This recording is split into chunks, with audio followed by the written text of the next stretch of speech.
My parents announced at their 40th wedding anniversary dinner that we are going to Hawaii next week with the entire family for another huge party. Everybody at the table was cheering and incredibly happy. Then I asked them what time the departure was so I could pack.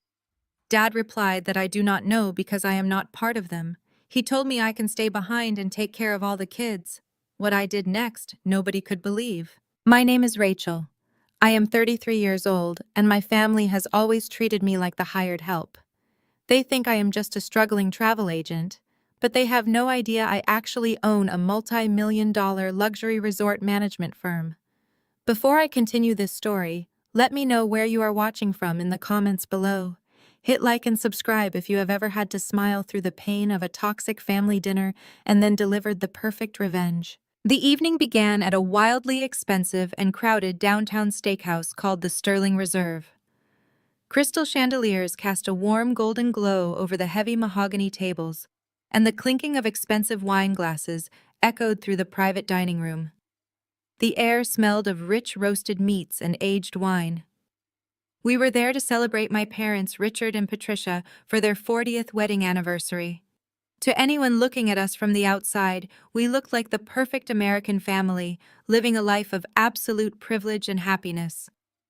But sitting at that table, I felt the familiar coldness that had defined my entire childhood. At the head of the table sat my older brother, Brandon. He is 36 years old and acts like he owns the entire city. My parents have always worshipped the ground he walks on. They brag to all their friends that Brandon is a high-powered investment banker making millions of dollars every year. Next to him was my younger sister Ashley, who is 30 years old and has never worked a hard day in her life.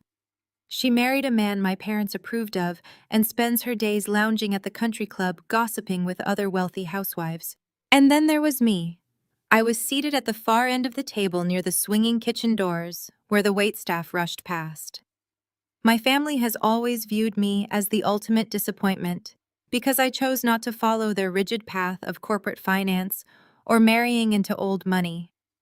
When I started my career in the hospitality industry, they mocked me relentlessly. For the past decade, they have been telling their country club friends that I work at a low-level call center for a discount travel website.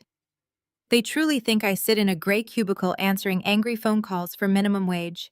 I never bothered to correct them because their disdain meant they left me alone. In reality, I am the founder and chief executive officer of Pacific Elite Estates. My company manages and brokers the most exclusive ultra-luxury resorts across the globe. Halfway through the main course, my father Richard tapped his heavy silver fork against his crystal wine glass. The sharp ringing sound commanded immediate attention from everyone at the table. He stood up and puffed out his chest, looking directly at Brandon with absolute adoration and pride. "I have an incredible announcement to make," my father said loudly enough for the neighboring tables to hear and turn their heads. "Brandon has just given your mother and me the most generous anniversary gift imaginable. He has fully funded an all-expenses-paid VIP trip to an ultra-exclusive Hawaiian resort for the whole family. We are leaving next week and we are going to celebrate our 40th anniversary in absolute paradise." The table erupted into loud applause. Ashley squealed with delight, clapping her hands, and began talking about which designer swimsuits she needed to buy for the trip. Patricia leaned over and kissed Brandon on the cheek, telling him he was the best son any mother could ever ask for. Brandon simply sat back and smiled a smug and arrogant grin while taking a slow sip of his expensive scotch. I felt a brief flicker of genuine excitement. Despite everything they had put me through over the years, I genuinely loved Hawaii, and a family trip sounded like a rare opportunity for us to actually bond and maybe heal old wounds. I pulled out my phone and opened my calendar app, ready to plan my week. "That sounds amazing," I said, trying to match their enthusiastic energy. "What day are we flying out and what time is the departure? I just need to arrange my work schedule and make sure I get my shifts covered before we leave." The entire table went dead silent. The lively chatter vanished instantly, replaced by a thick, uncomfortable tension. Ashley stopped mid-sentence with her fork hovering in the air. Patricia slowly set down her wine glass and looked at me as if I had just insulted her deeply. My father sneered and looked down his nose at me. The disdain in his eyes was so sharp it physically hurt my chest. "You do not need to worry about the flight times, Rachel," he he said coldly, his voice laced with contempt. You are not coming. I froze completely. My fingers hovered over my phone screen, unable to move. I looked around the table from face to face, hoping this was some kind of strange, cruel joke. But the hard, rigid expressions on their faces confirmed it was not a joke at all. I do not understand, I whispered, feeling the air leave my lungs. You just said the whole family was going. Patricia picked up her steak knife and cut into her filet mignon with casual elegance, completely unbothered by my pain. Do not be ridiculous, Rachel, she said without even looking up at me. A low-level travel agent like you would not even know how to appreciate a five-star resort anyway. You would stick out like a sore thumb around that kind of wealth. We are trying to have a sophisticated anniversary trip, not a budget backpacking tour for poor people. I felt the hot blood rushing to my face. The sheer humiliation burned through my chest. But before I could even formulate a proper response, Brandon chimed in with his usual arrogant, commanding tone. Look, Rachel, you know how stressful it is to travel with kids, he said, gesturing broadly to Ashley. I have 3 kids, and Ashley has 2. We want to actually enjoy the infinity pools and the fine dining without chasing toddlers around all day. Since you are not invited to the resort, and you will just be sitting alone in your tiny apartment anyway, you can stay behind and watch them. Ashley nodded vigorously, as if this was the most logical and brilliant plan in the world. Yes, exactly, she agreed, leaning forward. You need to be at my house by 6 in the morning on the day of our flight. You can act as the nanny for the week. It will be a nice break from your depressing little customer service job.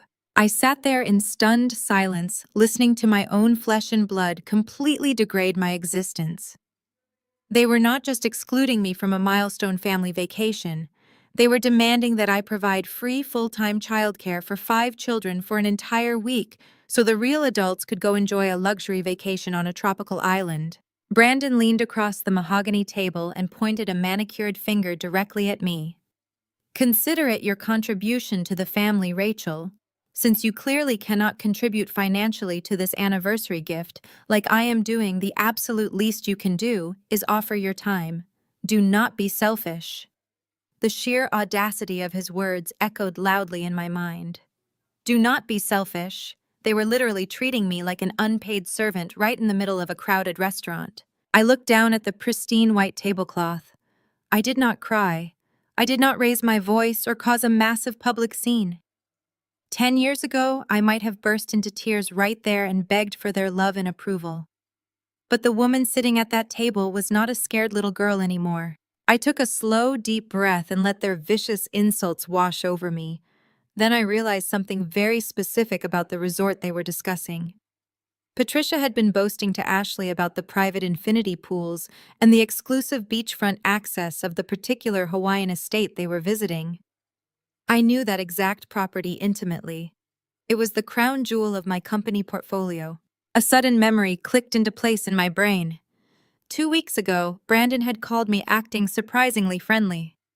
He claimed he was having trouble with a discount travel website and asked if I could log into my employee portal on his laptop to see if my system showed different promotional rates. Like a fool wanting to help my brother, I had typed my credentials into his computer. I thought he was just comparing prices. My heart began to race with realization. I kept my face perfectly blank and smiled at them warmly. You know what I said, my voice completely steady and calm. You are absolutely right. I really hope you enjoy every single second of that beautiful Hawaiian paradise. I slid my phone onto my lap beneath the heavy table where no one could see the bright screen. I opened my secure executive dashboard app. I bypassed the standard customer booking interface and went straight into the master financial ledger for the Hawaiian property. I typed Brandon S. name into the search bar. There it was in bold letters. A massive multi-villa reservation for 6 adults. But what made me almost laugh out loud was the payment method attached to the file. Brandon had not paid a single dime of his supposed vast wealth. He had fraudulently applied my ultimate tier executive discount code, the one reserved strictly for myself and my top-level corporate partners. He had booked an $80,000 vacation entirely for free by stealing from the very sister he was currently insulting. He was playing the generous, wealthy son while literally robbing me blind. The sadness inside me transformed into pure, icy focus. I looked up and watched Brandon clink his glass with my father, accepting another round of praise for his incredible financial generosity. My mother was already talking about the deep tissue spa treatments they would book on the first day. Ashley was bragging about how jealous her country club friends would be when she posted photos from the private white sand beach. They were so consumed by their own arrogance that they did not notice me staring at them with absolute clarity. They thought I was weak. They thought I was a massive failure who would just swallow their abuse and show up at 6 in the morning to babysit their spoiled children. I looked down at my phone screen one last time. The dashboard displayed the reservation details clearly. It showed the fraudulent use of the internal code. It showed the massive zero balance. All I had to do was press one single button. I tapped the red icon labeled Cancel Reservation. A prompt popped up asking for the reason. I quickly typed fraudulent use of internal executive credentials. Then I hit the confirm button. The screen flashed a bright green color. Reservation voided successfully. I locked my phone and slipped it back into my purse. I picked up my water glass and took a slow, refreshing sip. The cold water felt amazing going down my throat. I placed the glass back on the table and looked at my terrible family. They were still laughing and celebrating their upcoming trip, completely unaware that their luxury vacation had just vanished into thin air. I smiled at them, a genuine warm smile that clearly confused my mother for a split second. She probably expected me to be soaking in misery and begging for forgiveness. But I was not miserable at all. I was empowered. I had just taken back my life and my dignity without them even realizing it. And the best part was that the evening was far from over. I pushed my chair back from the heavy mahogany table. The smooth leather of the seat made a quiet sliding sound as I stood up to my full height. I carefully picked up my tailored wool coat from the back of the chair and draped it over my arm. My movements were slow and deliberate.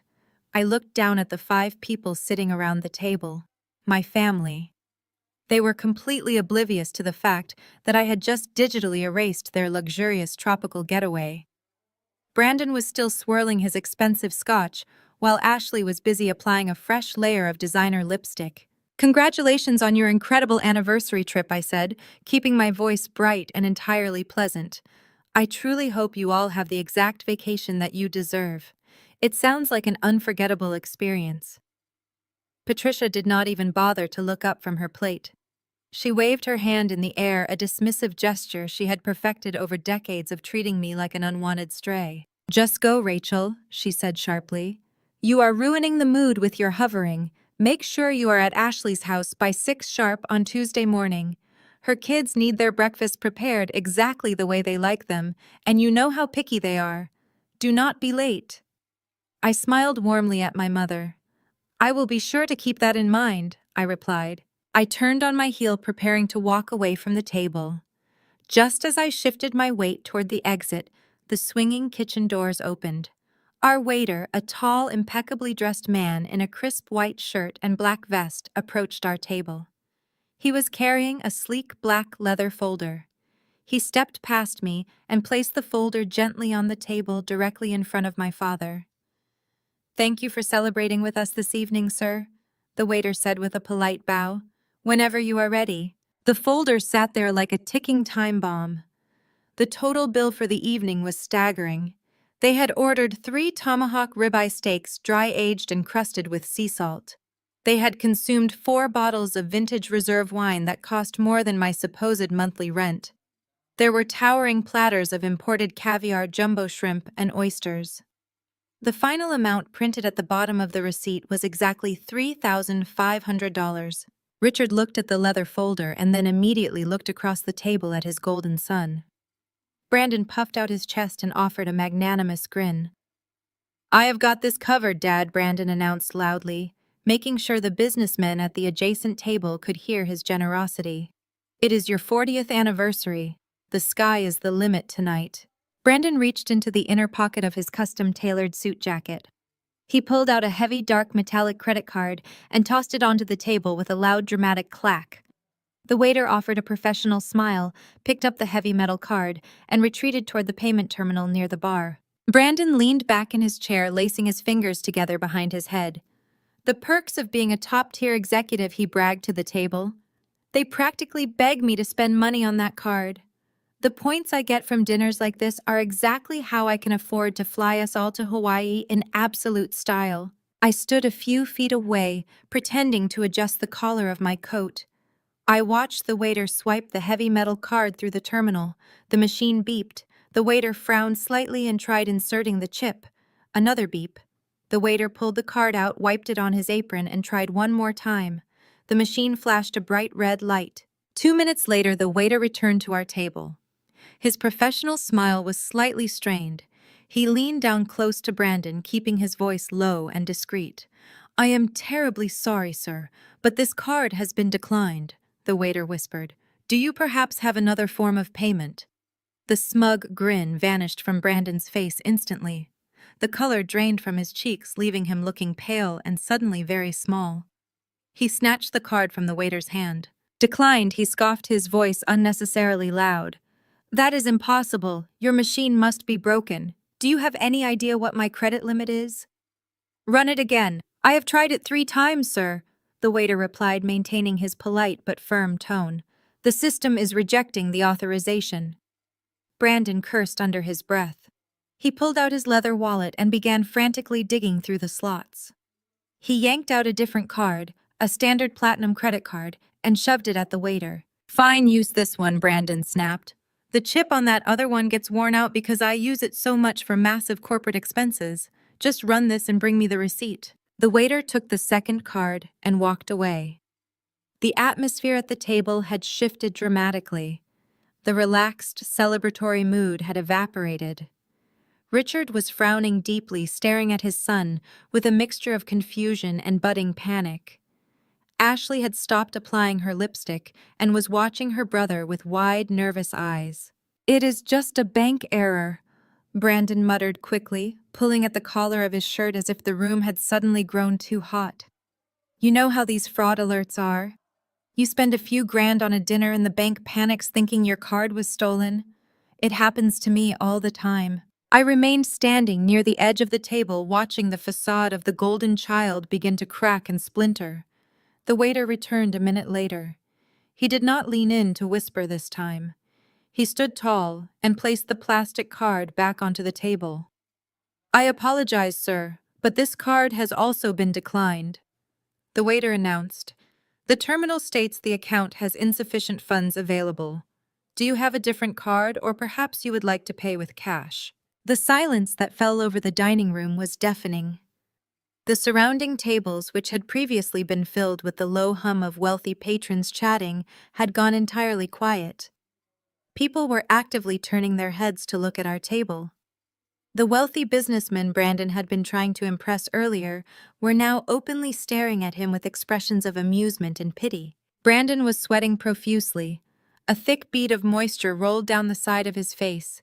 His hands trembled as he stared at his wallet, discovering it was completely empty of any viable options. "This is an outrage," Patricia suddenly shrieked, breaking the silence. She turned her panicked, furious gaze directly toward me. Her eyes were wild, darting around the room as she realized her high society image was being shattered in real time. She needed a scapegoat, and I was the only target available. "Rachel," Patricia demanded, pointing a sharp manicured fingernail at my chest. "Give your brother your debit card right now." I stared at her, blinking in genuine astonishment at her sheer audacity. "Excuse me?"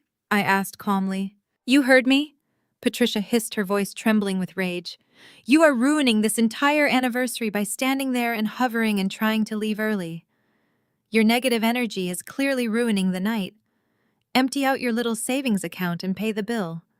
You owe us for allowing you to sit at this table in the first place. You have never paid for a single family vacation. The absolute least you can do is cover one dinner." Ashley immediately chimed in, leaning across the table to glare at me. "Seriously, Rachel, just pay the bill," she whined loudly. "Brandon is taking us all to Hawaii next week for free. You should be honored to help him out with a temporary bank glitch. Stop being so incredibly selfish and hand over your card.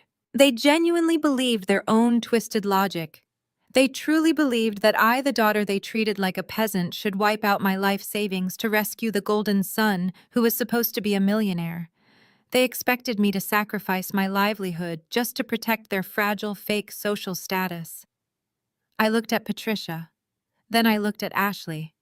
Finally, I looked directly at Brandon, who was staring at the table, unable to make eye contact with anyone. I reached into the pocket of my coat. Patricia sighed with loud relief, believing I was retrieving my wallet to save them. Instead, I pulled out a crisp $5 bill. I stepped forward and handed the cash directly to the waiter. I only drank a single glass of tap water this evening, I told the waiter, my voice carrying clearly across the quiet dining room. This $5 is for the water and for your excellent service.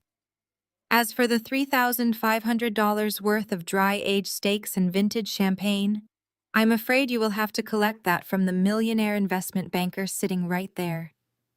He promised the sky was the limit after all. Patricia gasped, pressing her hand against her chest as if she had been physically struck. Brandon turned a deep, mottled shade of crimson. The humiliation was absolute. At the table next to us, a wealthy, older woman actually let out a short, quiet laugh, covering her mouth with her linen napkin. "Rachel, you ungrateful monster," Richard roared, slamming his fist down on the table, making the silverware rattle. I ignored my father completely. I turned around and began walking toward the exit of the restaurant. My posture was perfectly straight. My steps were even and unhurried. I could hear the chaos erupting behind me. The waiter politely informed Richard that if the bill was not settled immediately, he would be forced to call the police to report a theft of services. Through the reflection of the mirrored walls near the exit, I watched my father frantically pull out his own phone. I watched him open his banking app. His face was gray with panic and defeat. He was being forced to transfer funds from his personal retirement checking account to his debit card, completely draining his own emergency cash just to pay for his son's arrogant feast. I pushed open the heavy glass doors of the restaurant and stepped out into the crisp, cool evening air. The city lights blurred into beautiful, bright streaks along the busy street. I took a deep breath, feeling a profound sense of lightness in my chest. I had finally stopped playing their game. I had finally stopped being their victim. Just as I hailed a passing taxi, my phone vibrated intensely in my coat pocket. It was not a standard text message notification. It was a rapid, continuous buzzing pattern indicating a high-priority Tier 1 security alert. I pulled my phone out and looked at the screen. The notification was a direct, urgent message from the Cybersecurity Division of Pacific Elite Estates. Warning: unauthorized access attempt detected. An external user is currently employing aggressive brute force tactics, attempting to hack into the primary corporate booking portal. The system has logged 20 consecutive failed login attempts within the last 90 seconds. I scrolled down to view the source of the attack. The system displayed the exact IP address and location of the unauthorized user. The location pin was blinking brightly directly over the restaurant I had just exited. Brandon, having realized his free Hawaiian vacation had been canceled, was currently sitting at that dinner table, sweating profusely, hiding his phone under the tablecloth, desperately trying to hack back into my company network to save his lie. I slid into the back seat of the taxi and gave the driver my home address. I looked down at the blinking security alert on my phone, and a slow, satisfied smile spread across my face. The dominoes were finally starting to fall. The morning sun streamed through the floor-to-ceiling windows of my penthouse apartment, casting a warm glow across the hardwood floors. For the first time in my life, I had slept through the night without a single ounce of anxiety about my family. The heavy burden of seeking their approval had been completely lifted from my shoulders. I was standing in my kitchen pouring a cup of freshly brewed coffee when my phone began to vibrate violently against the marble countertop. I glanced at the screen. The caller ID flashed with Brandon S. name. The phone buzzed relentlessly, vibrating so hard it nearly danced off the edge of the counter. I let it ring. It stopped for a brief second before immediately ringing again. He was desperate. I took a slow sip of my coffee, savoring the rich flavor before finally sliding my finger across the screen to accept the call. I did not even get a chance to say hello. "What kind of incompetent garbage company do you work for, Brandon?" screamed into the phone. His voice was so loud and frantic that I had to hold the device an inch away from my ear. "Good morning to you too, Brandon," I said, keeping my tone perfectly even and pleasant. "Do not play games with me, Rachel." He barked, his breathing heavy and ragged, as if he had been pacing around his house for hours. I just woke up to a cancellation email from Pacific Elite Estates. The entire Hawaiian anniversary trip is gone. The email claims the reservation was voided due to fraudulent use of internal codes. "This is an absolute disaster, and it is entirely your fault." "My fault?" I asked, walking over to my living room window to look out at the waking city. "How exactly is it my fault that you used a stolen executive discount code to book a luxury vacation you clearly cannot afford?" Brandon let out a sharp, condescending laugh. "It is a glitch in your pathetic little system," he demanded. "I am an investment banker making 7 figures a year. I do not steal. I just know how to leverage corporate perks because I am actually successful. Smart money never pays retail, Rachel. You would know that if you had a real career instead of answering phones all day. Now listen to me very carefully. You are going to march into your supervisor's cubicle this very second, and you are going to fix this."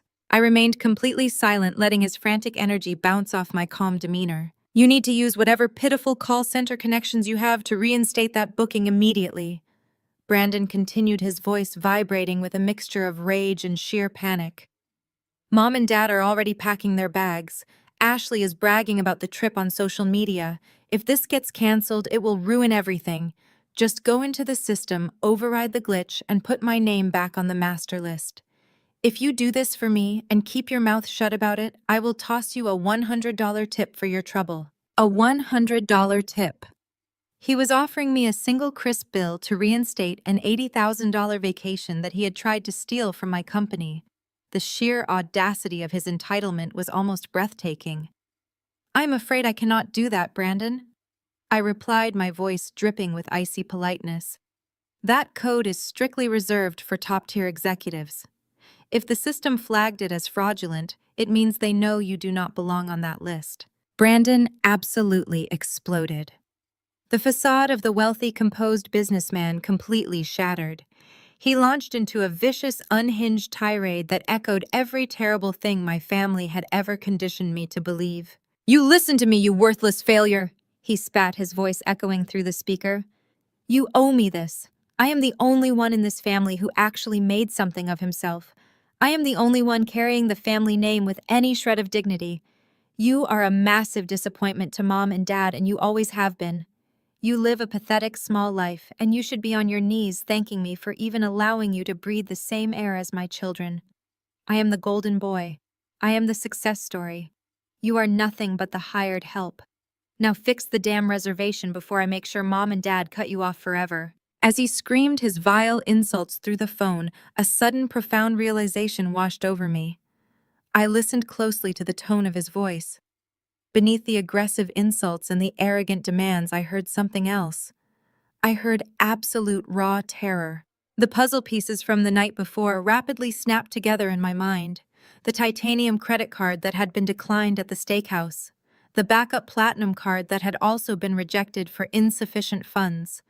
The way he had sweated and panicked when the waiter demanded payment. And now his desperate reliance on a stolen discount code to fund a family vacation he had proudly claimed he was paying for in cash. Brandon was living a complete lie. The golden boy was entirely bankrupt. He was not a highly successful investment banker anymore. He was a fraud drowning in a sea of hidden debt, masking his financial ruin with maxed-out credit cards and stolen corporate perks. He was putting up a massive smokescreen to keep my parents worshiping him because the truth would completely destroy his carefully curated image. He needed this free Hawaiian vacation to prove he was still the wealthy provider he pretended to be. Without it, his entire house of cards would come crashing down. "Are you listening to me, Rachel?" Brandon yelled, his voice cracking with desperation. "I said fix it right now." I took another calm sip of my coffee. I let the silence stretch out for 5 full seconds, allowing him to marinate in his own panic. I will see what the CEO has to say about it, I told my brother. Wait, what are you talking about? Brandon stammered suddenly, caught off guard by my complete lack of emotion. Rachel, do not you dare hang up on me. Rachel. I tapped the red button on my screen, instantly cutting off his frantic voice. I tossed the phone onto the couch and let out a deep breath. The toxicity was finally purged from my life. I walked into my expansive walk-in closet and bypassed the simple, modest sweaters I usually wore to family events.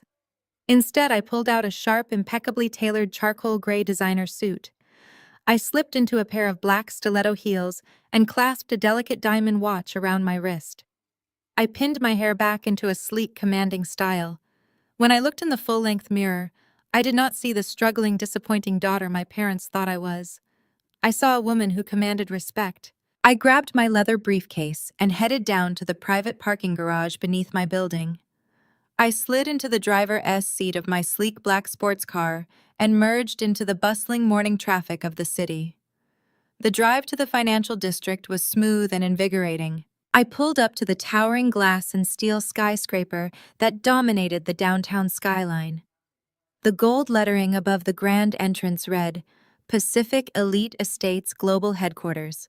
I handed my keys to the valet, who immediately stood up straight and offered a respectful bow.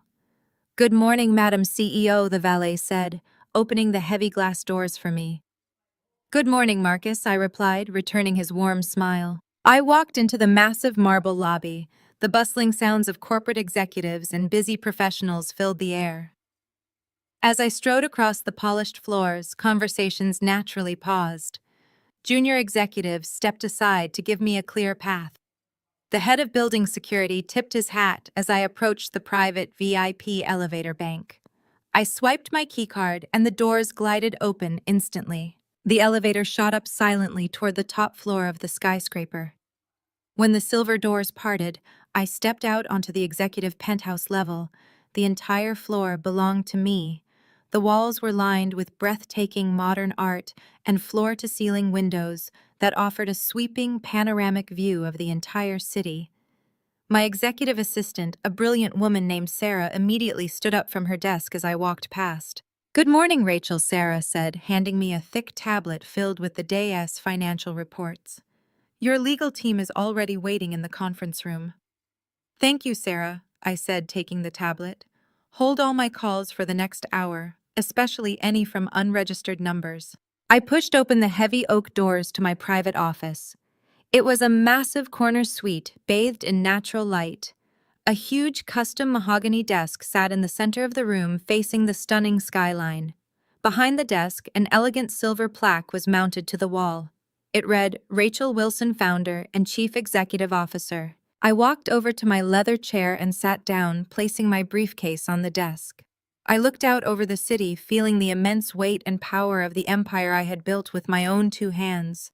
My family thought I was a nobody. They thought I was a pathetic failure who could be ordered around like a servant.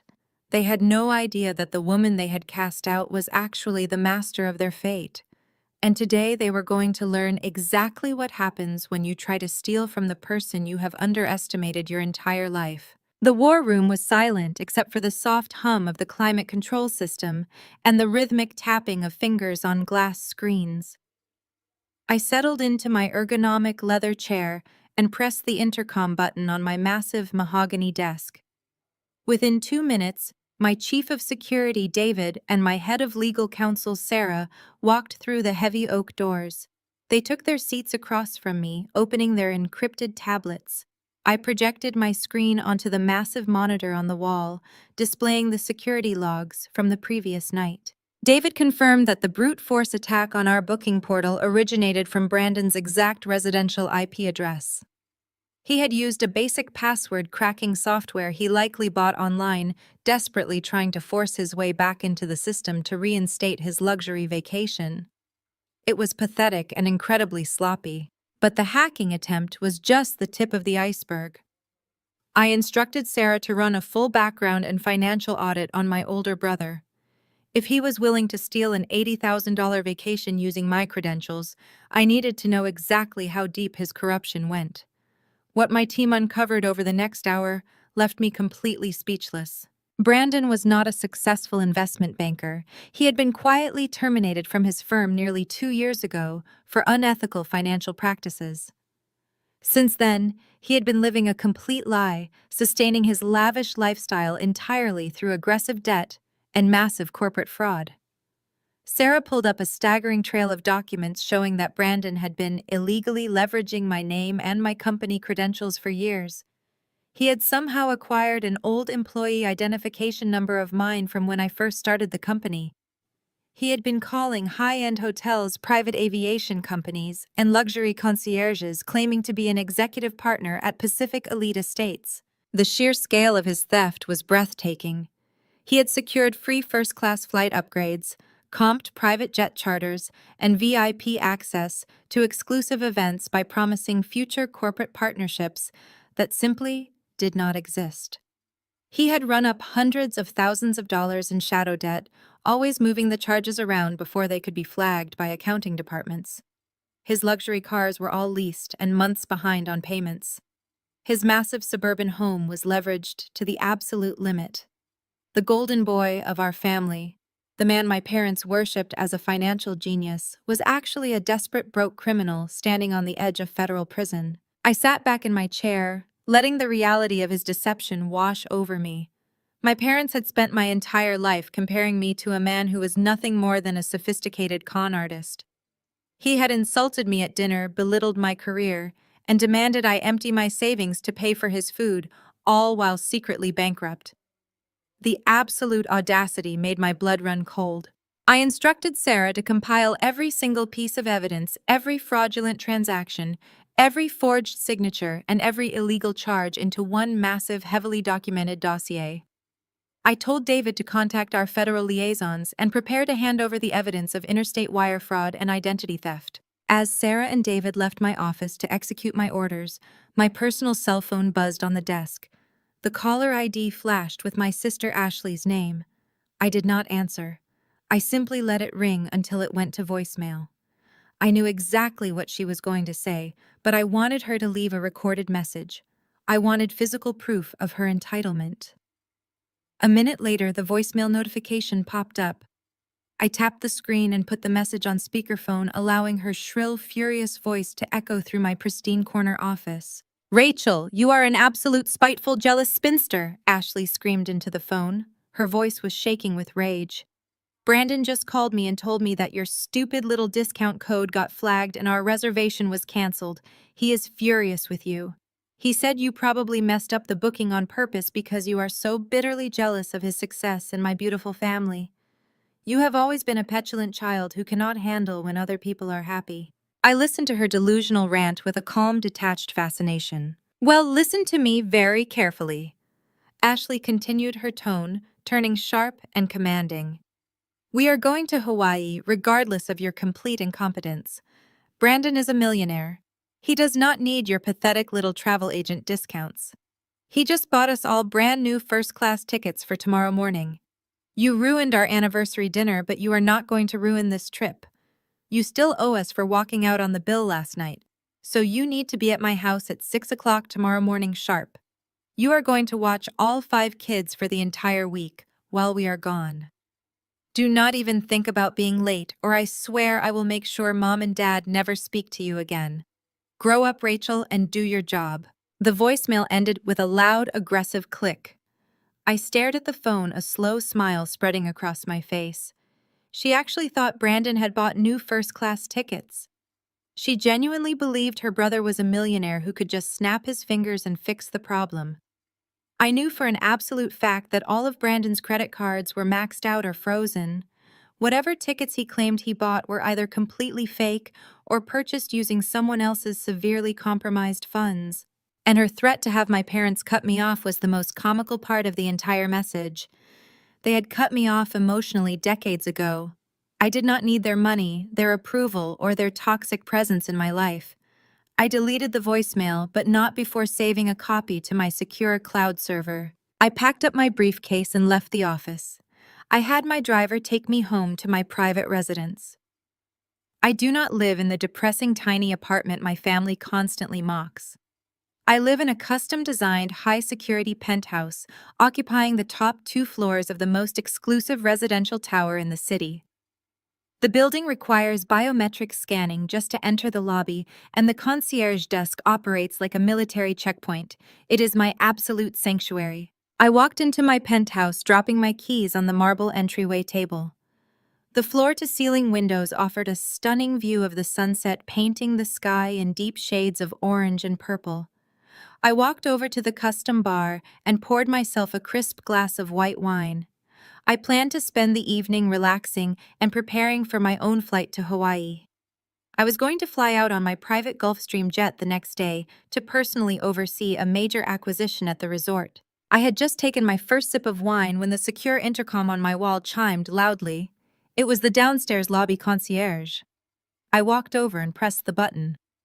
"Good evening, Marcus," I said, expecting a delivery confirmation. "Is everything all right?" "Good evening, Miss Wilson," Marcus replied, his voice tight with professional strain.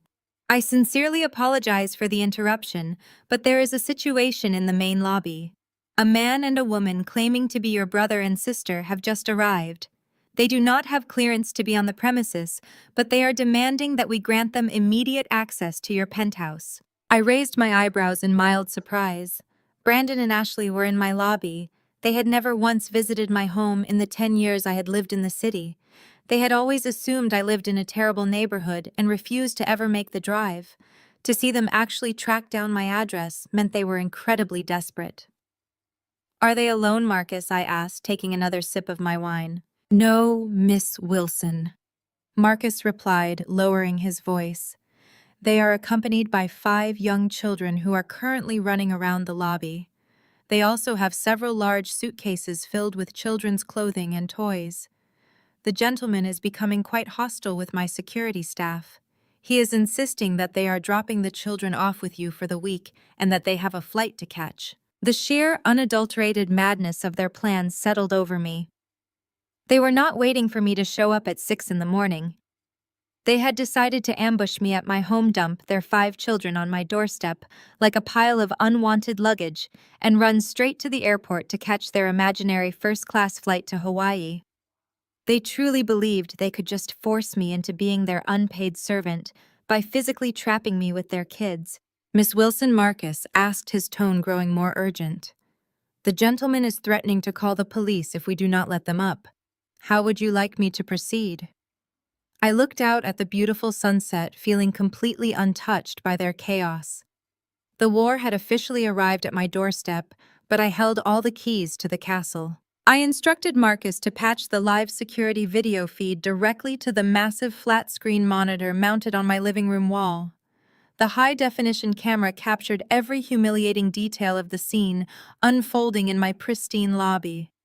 The contrast between my sanctuary and my family was almost comical. My residential building features imported Italian marble floors, a cascading indoor waterfall, and a dedicated staff dressed in immaculate custom-tailored suits. It is a place of absolute quiet and refined wealth. Standing right in the middle of this elegant sanctuary were my brother and sister, looking like a complete and utter circus. Brandon was red in the face, aggressively pointing his finger at Marcus across the reception desk. Ashley was wearing a massive, ridiculous sun hat and oversized designer sunglasses indoors. They were flanked by 5 children who were completely out of control. Ashley's twin boys were throwing hard plastic toys across the polished stone floor, while Brandon's 3 kids were screaming at the top of their lungs and dragging heavy rolling suitcases over delicate custom rugs. One of the younger children was actively spilling a bright red sticky juice box onto the upholstery of a lobby armchair. I tapped the volume control on my tablet, bringing the audio feed into my living room. Brandon was shouting that he was a highly successful investment banker and that he did not have time for these petty security protocols. He slammed his hand flat on the polished reception desk, demanding that Marcus override the security system immediately. He loudly declared that they were just dropping their children off with the family help and that their flight to Hawaii was leaving in less than 3 hours. He was frantic, sweating visibly through his thin dress shirt. Ashley chimed in, her voice echoing shrilly off the marble walls. She called Marcus incompetent and threatened to have him fired by the building manager. She complained loudly that the help was supposed to be waiting downstairs to collect the children and load the luggage into the service elevator. She told Marcus that I was intentionally making them late for their luxury vacation out of pure spite and jealousy. She demanded someone page my apartment and force me to come down to do my job. I stood in the center of my living room, holding my glass of crisp white wine, completely unbothered by their desperate display. In the past, a scene like this would have sent me into a blind panic. I would have rushed downstairs, apologized profusely to the building staff, and desperately tried to placate my siblings just to keep the peace. I would have taken the crying kids, hauled the heavy luggage upstairs by myself, and let Brandon and Ashley walk all over me so they could go enjoy a vacation I was actively excluded from. I had spent my entire adult life giving up my own weekends, canceling my own plans, and sacrificing my own peace because my parents demanded I serve my siblings. But watching them now, I felt absolutely nothing but a cold, clinical satisfaction. They looked ridiculous. They looked pathetic. They were banking their entire existence on the delusion that I was still the weak, subservient sister who would solve all their problems. I tapped the microphone button on my security tablet to speak directly into Marcus's earpiece. I kept my voice perfectly even and professional. "Marcus," I said calmly, watching his face on the monitor as he listened to my instructions. "Under no circumstances are those people allowed past the security desk. You are to immediately lock down all 3 executive elevator banks. Disable the freight elevators as well. Do not engage in any further arguments or negotiations with them. You will inform the man and the woman that they are trespassing on private property. If they do not gather their belongings and vacate the premises in exactly 60 seconds, you are fully authorized to take whatever measures are necessary to remove them." On the screen, I watched Marcus nod slightly. He was a former military police officer, and I knew he handled hostile situations with absolute precision and unshakable calm. He stepped out from behind the mahogany desk, signaling to 2 heavily built security guards who were monitoring the entrance. I watched as Marcus raised his hand to stop Brandon from yelling. The audio picked up his firm, unwavering voice. "Sir, the resident of the penthouse has explicitly denied you access," Marcus stated, projecting authority. "This is a highly secure private residential building, and you are now officially trespassing. I am asking you to gather your children, your luggage, and your belongings, and leave the property immediately." Brandon's jaw dropped. His face contorted with a mixture of profound disbelief and sheer entitled fury. He was so accustomed to getting his way, to bulldozing over me and manipulating my parents, that being firmly denied entry by a building concierge was simply unfathomable to him. He looked around the lobby, as if expecting a hidden camera crew to jump out from behind the waterfall. When he realized Marcus was entirely serious, his rage boiled over. He puffed out his chest, trying to physically intimidate a man who was easily twice his size and professionally trained in combat. "Do you have any idea who I am?" Brandon roared, his voice cracking under the pressure. "I am a millionaire. I make more money in a single month than you will see in your entire pathetic life. You do not tell me what to do. My sister works for me. She is a low-level employee, and she is going to watch my kids while I go to Hawaii. Now step aside and open those elevators before I buy this entire building and tear it down." Marcus did not flinch. He did not raise his voice. He simply repeated the warning, pointing a steady finger toward the revolving glass doors leading out to the street. "You have 40 seconds remaining," Sir Marcus said. Ashley began to panic. She grabbed Brandon's arm, whining that they were going to miss their first-class flight. She complained that the children were getting hungry and that her feet hurt in her designer heels. She told Brandon to just push past the guards and drag the kids to the elevator. That was the exact moment Brandon made the worst mistake of his life. Desperate to maintain his alpha male persona in front of his sister and absolutely terrified of missing the imaginary flight that was holding his fake life together, he lunged forward. He attempted to violently shove Marcus out of the way to breach the secure elevator corridor. In a fraction of a second, the situation escalated from a verbal dispute to a physical altercation. Marcus and the 2 security guards intercepted Brandon immediately. They seamlessly blocked his path, grabbing his arms and forcing him backward away from the secure zone. Brandon stumbled wildly, tripping over one of his own children's rolling suitcases. He lost his balance completely and landed hard on the polished marble floor. The lobby erupted into pure chaos. His children immediately started screaming even louder, terrified by the sight of their father falling. Ashley shrieked at the top of her lungs, pointing her finger at the guards and claiming they had brutally assaulted her brother. She started yelling for someone to call an ambulance, claiming she was going to sue the building for millions of dollars. Marcus calmly reached for the heavy black radio attached to his shoulder harness. He pressed the emergency dispatch button and spoke clearly into the microphone. He requested immediate police assistance for a hostile trespasser attempting physical assault on building staff. I watched the entire sequence unfold from the quiet luxury of my living room. The thick, soundproof windows of my penthouse kept the noise of the city completely shut out. I took another slow sip of my wine, feeling a profound sense of closure washing over me. The golden boy was currently sprawled on the floor of a lobby, surrounded by his screaming children waiting for the authorities to arrive.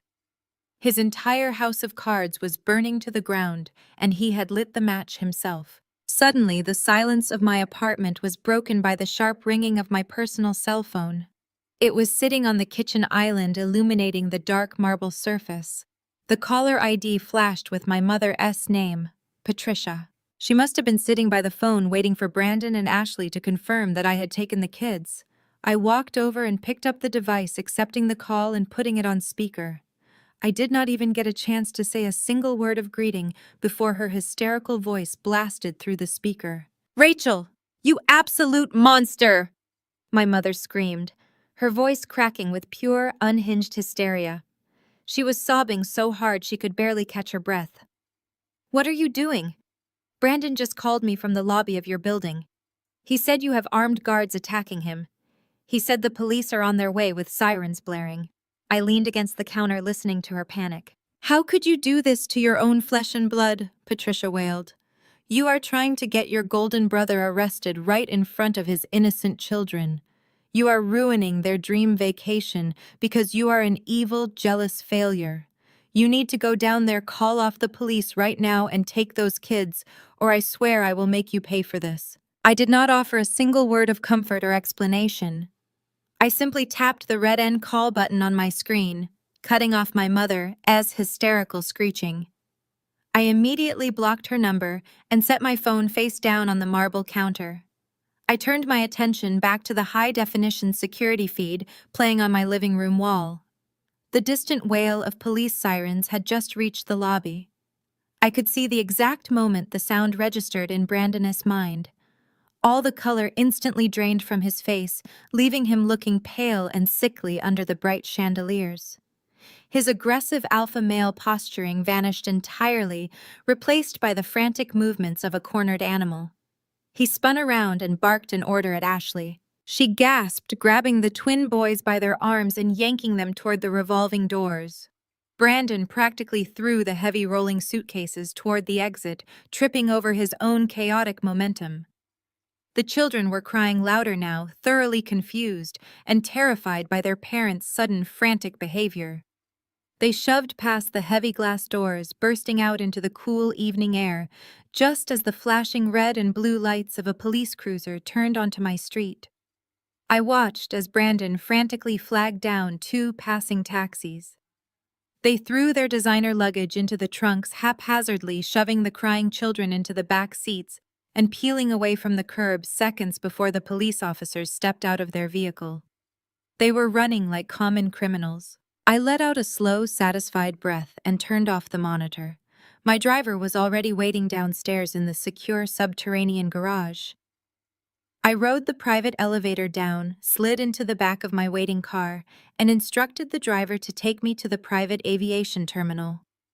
I had a company acquisition to oversee in Honolulu, and my Gulfstream was fully fueled and waiting on the tarmac.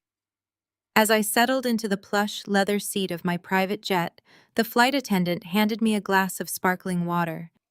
I opened my tablet to review a few financial reports before takeoff when a social media notification popped up on the screen. Ashley had just gone live on her public profile. She had hundreds of followers, most of them superficial acquaintances from her country club who thrived on drama. I tapped the notification and the screen filled with Ashley S. flushed, angry face. The background noise was chaotic, a symphony of rolling suitcases, PA announcements, and crying children. They had made it to the airport. We are currently standing at the first-class check-in desk for our luxury Hawaiian vacation, Ashley announced to her digital audience, her voice vibrating with performative outrage. And the customer service here is absolutely abysmal. I need everyone to share this video because this airline is completely incompetent and they are trying to ruin my parents' 40th anniversary trip. She flipped the camera around to show the scene. They were standing at the exclusive VIP ticketing counter. My parents, Richard and Patricia, were standing off to the side looking incredibly stressed and exhausted. The 5 children were sitting on a pile of luggage looking miserable. Brandon was leaning heavily against the ticketing counter, his face glistening with a thick layer of nervous sweat. Behind the desk stood a sharply dressed airline agent, maintaining an expression of absolute professional detachment. The agent was looking at her computer monitor and then back at Brandon. "I am terribly sorry, sir," the agent said, her voice carrying clearly through the live stream audio. "But I have explained this 3 times now. Your reservation has been completely voided. These tickets were booked using a corporate executive travel code that belongs to Pacific Elite Estates.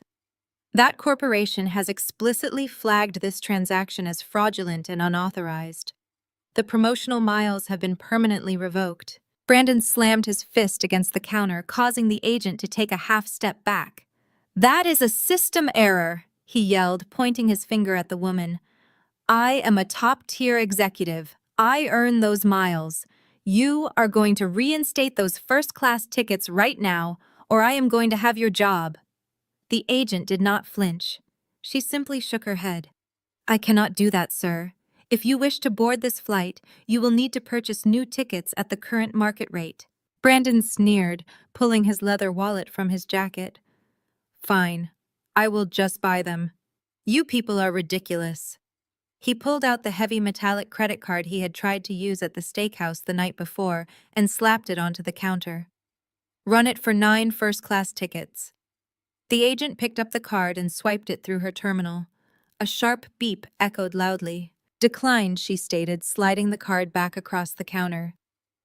"The issuing bank has placed a hard freeze on this account due to suspected insolvency." Brandon snatched the card back, his hands trembling visibly on the video feed. He pulled out another card, a standard platinum one, and shoved it toward her. "Use this one. Run it right now." The agent swiped the second card. Another sharp beep. "Declined," she repeated, her tone growing colder. "Sir, every card linked to your profile currently shows insufficient funds. I cannot process this transaction." Ashley let out a piercing shriek from behind the camera. She flipped the lens back to her own face, which was now contorted with absolute fury. "Do you hear this?" she screamed to her viewers. "This airline is refusing to take our money. They are discriminating against us." She flipped the camera back around and marched right up to the desk, shoving her phone inches from the agent's face. "I am recording you," Ashley yelled, her voice echoing through the massive terminal. "You are going to give us our first-class tickets, or I am going to make sure this video destroys your entire company. I demand to speak to the manager. I demand a complimentary upgrade for this harassment." The agent reached under the desk. You need to step back and lower your voice," the agent warned sternly. "If you continue to yell and create a hostile environment, I am going to call airport security and have you all escorted off the premises. You will be permanently banned from flying with this airline." Ashley completely lost her mind. She slammed her hand against a velvet rope stanchion, sending it crashing to the polished floor with a loud metallic clatter. The noise drew the attention of dozens of travelers. People walking by stopped and pulled out their own phones to record the hysterical woman screaming at the ticketing desk. The wealthy country club image Ashley had carefully cultivated for years was completely evaporating in real time, broadcast live to the entire internet. She was throwing a massive, unhinged toddler tantrum in the middle of a busy international airport. Brandon grabbed Ashley by the arm, yanking her back before security could arrive. He looked around wildly, realizing that the crowd was filming his humiliation. He was backed into a corner with absolutely no way out. His fake wealth was exposed, his credit was frozen, and his grand Hawaiian lie was completely collapsing. He turned to Richard and Patricia, who were watching the scene with wide, terrified eyes. Brandon rushed over to his parents, his chest heaving as he manufactured a look of desperate betrayal. "Dad, you have to help me," Brandon pleaded, keeping his voice low, but urgent enough to be picked up by Ashley S. livestream. "This is all Rachel S.'s fault. She works for the company that manages those travel miles. She deliberately flagged my account as fraud out of pure spite because she is insanely jealous of our anniversary trip. The bank froze my accounts because of the fraud alert she triggered. It is just a massive banking glitch, and I cannot access my funds until the banks open on Monday morning." Richard looked at his golden son, his brow furrowed with confusion and panic. "But what are we supposed to do?" "Brandon, the flight board's in 30 minutes. We cannot just turn around and go home." Brandon placed his hands on his father's shoulders, looking him dead in the eye. "I need you to float me the cash for the tickets right now, Dad. Just buy the tickets using your emergency fund. It is your 40th anniversary, and I am not letting Rachel ruin this for you. I swear to you on my life, I will wire you the entire amount, plus interest, the very second the bank unlocks my accounts on Monday morning.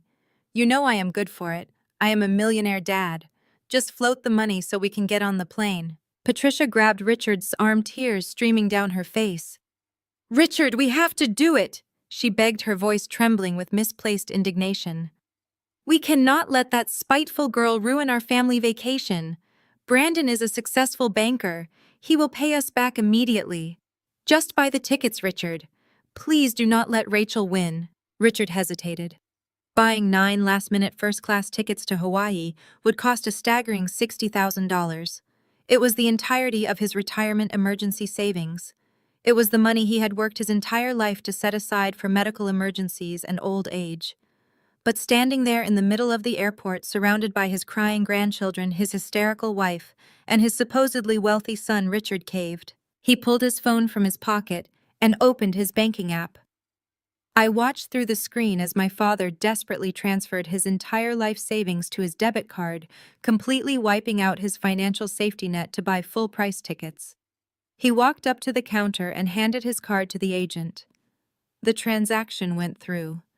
They were getting on the plane, but they were flying straight into absolute ruin. I watched the live feed from the airport terminal go completely dark as Ashley finally disconnected her disastrous social media broadcast.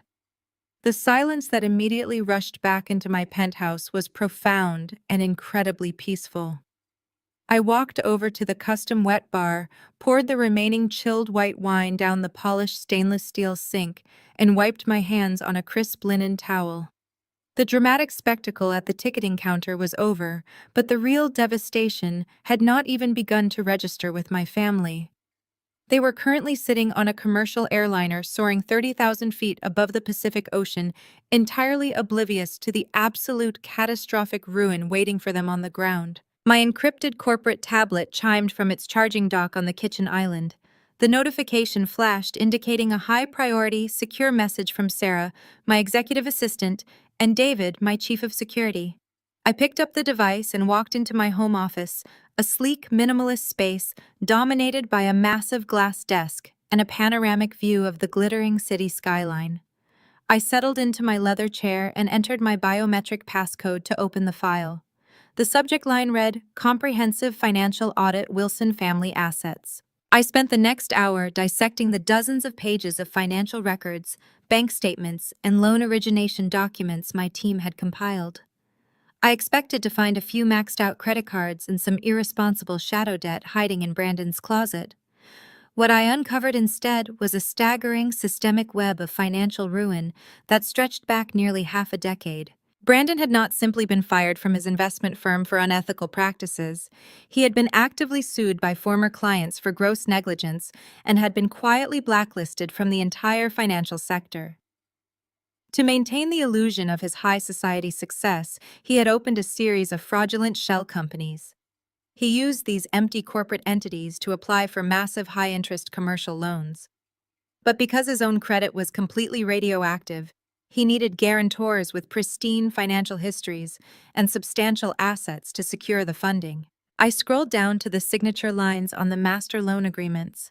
My breath caught slightly in my throat. They're printed in crisp black ink were the signatures of Richard and Patricia Wilson. My parents had secretly co-signed every single one of Brandon S. failing business loans. They had blindly legally bound themselves to millions of dollars of toxic debt simply because their golden son had asked them to. They had put up their entire primary residence, the sprawling suburban estate I had grown up in, as the primary collateral. Brandon had burned through that capital in less than 2 years, squandering the money on leased luxury vehicles, expensive country club memberships, and $1,000 steakhouse dinners, just to keep up appearances. The audit did not stop with Brandon. I opened the folder containing Ashley S. financial profile, and the reality of her picture-perfect suburban life was equally horrifying. Ashley and her husband were drowning under the weight of 3 separate underwater mortgages. They had repeatedly refinanced their home to pay for their children's elite private school tuitions, designer clothing, and endless vanity projects. When the banks finally cut them off, and the foreclosure notices began to arrive, my parents stepped in once again. The documents showed a continuous stream of wire transfers from my parents' retirement accounts directly into Ashley S.'s checking account. Richard and Patricia had been silently subsidizing both of their golden children's lavish lifestyles for years, systematically draining their own wealth to protect the fragile egos of their favorite offspring. I pulled up the final summary page displaying my parents' current liquid assets. The number at the bottom of the screen made me sit back hard in my chair. Before tonight, my parents had exactly $60,000 left to their name. It was the very last drop of liquidity they possessed. According to the banking alerts intercepted by my security team, that specific amount was not just a rainy day fund. It was the exact cash payment the bank had demanded by Monday morning to stave off the final foreclosure proceedings on the family estate. By manipulating his father into buying 9 last-minute full-price first-class tickets at the airport counter, Brandon had not just drained Richard S. emergency fund. He had literally stolen the very last asset keeping a roof over my parents' heads. By swiping that debit card to save face and fly to Hawaii, my father had triggered his own catastrophic bankruptcy. He had handed the bank the keys to his house so his fraudulent son could drink complimentary champagne in the sky. I sat alone in the quiet luxury of my office, staring at the glowing screen. The absolute magnitude of their foolishness was almost difficult to comprehend. They were coasting toward total annihilation, entirely blinded by their obsessive love for the children who were actively destroying them. For a brief, fleeting moment, I rested my finger over the trackpad on my desk. I had the capital to stop it. I could open my personal banking portal and wire the necessary funds to clear the arrears on the family estate with a single, effortless click. I could wipe out Brandon S. commercial loans and pay off Ashley S. underwater mortgages without even making a dent in my overall net worth. I could pick up the phone, call the loan officers, and save my parents from the humiliating, devastating reality of losing absolutely everything they had worked their entire lives to build. They were my blood. They were the people who raised me. But as I hovered over the screen, the memories came rushing back with crystal clarity. I remembered standing in their living room at 22 years old, clutching a meticulously crafted business plan for my very first real estate venture. I had worked 3 grueling jobs to save my initial capital, but I was short by exactly $5,000. I had begged my father to co-sign a tiny microloan just to help me get the company off the ground. I promised him equity. I promised to pay him back with interest. I remembered the exact look of cold, patronizing disdain on his face when he handed my business plan back to me without even opening the cover. I remembered the harsh sound of his laughter echoing in the foyer. "We do not throw good money after bad investments." "Rachel," he had said, his voice dripping with condescension. "You have no head for business and you have no drive. Brandon is the future of this family. We are investing our capital where it belongs. You need to stop living in a fantasy world and get a real job. You are not a part of our financial legacy, and you never will be. You are not a part of us." He had looked me dead in the eye and severed my worth from their family entirely. He had made it explicitly clear that my dreams were a burden, while Brandon and Ashley's delusions were worth financing to the bitter end. I pulled my hand away from the trackpad. The brief momentary flicker of daughterly guilt completely vanished, replaced by cold, unyielding resolve. They had made their choice decades ago. They had chosen their golden children. They had chosen to finance the illusion of success over the reality of hard work. They had demanded I empty my own life savings at a restaurant just 24 hours ago to cover a bill that their fraudulent son had racked up. They did not deserve my protection. They deserved the exact reality they had signed up for. I reached out and firmly closed the laptop. The crisp, sharp sound of the lid snapping shut echoed through the quiet office like the striking of a judge's gavel. The verdict was final. I was not going to save them.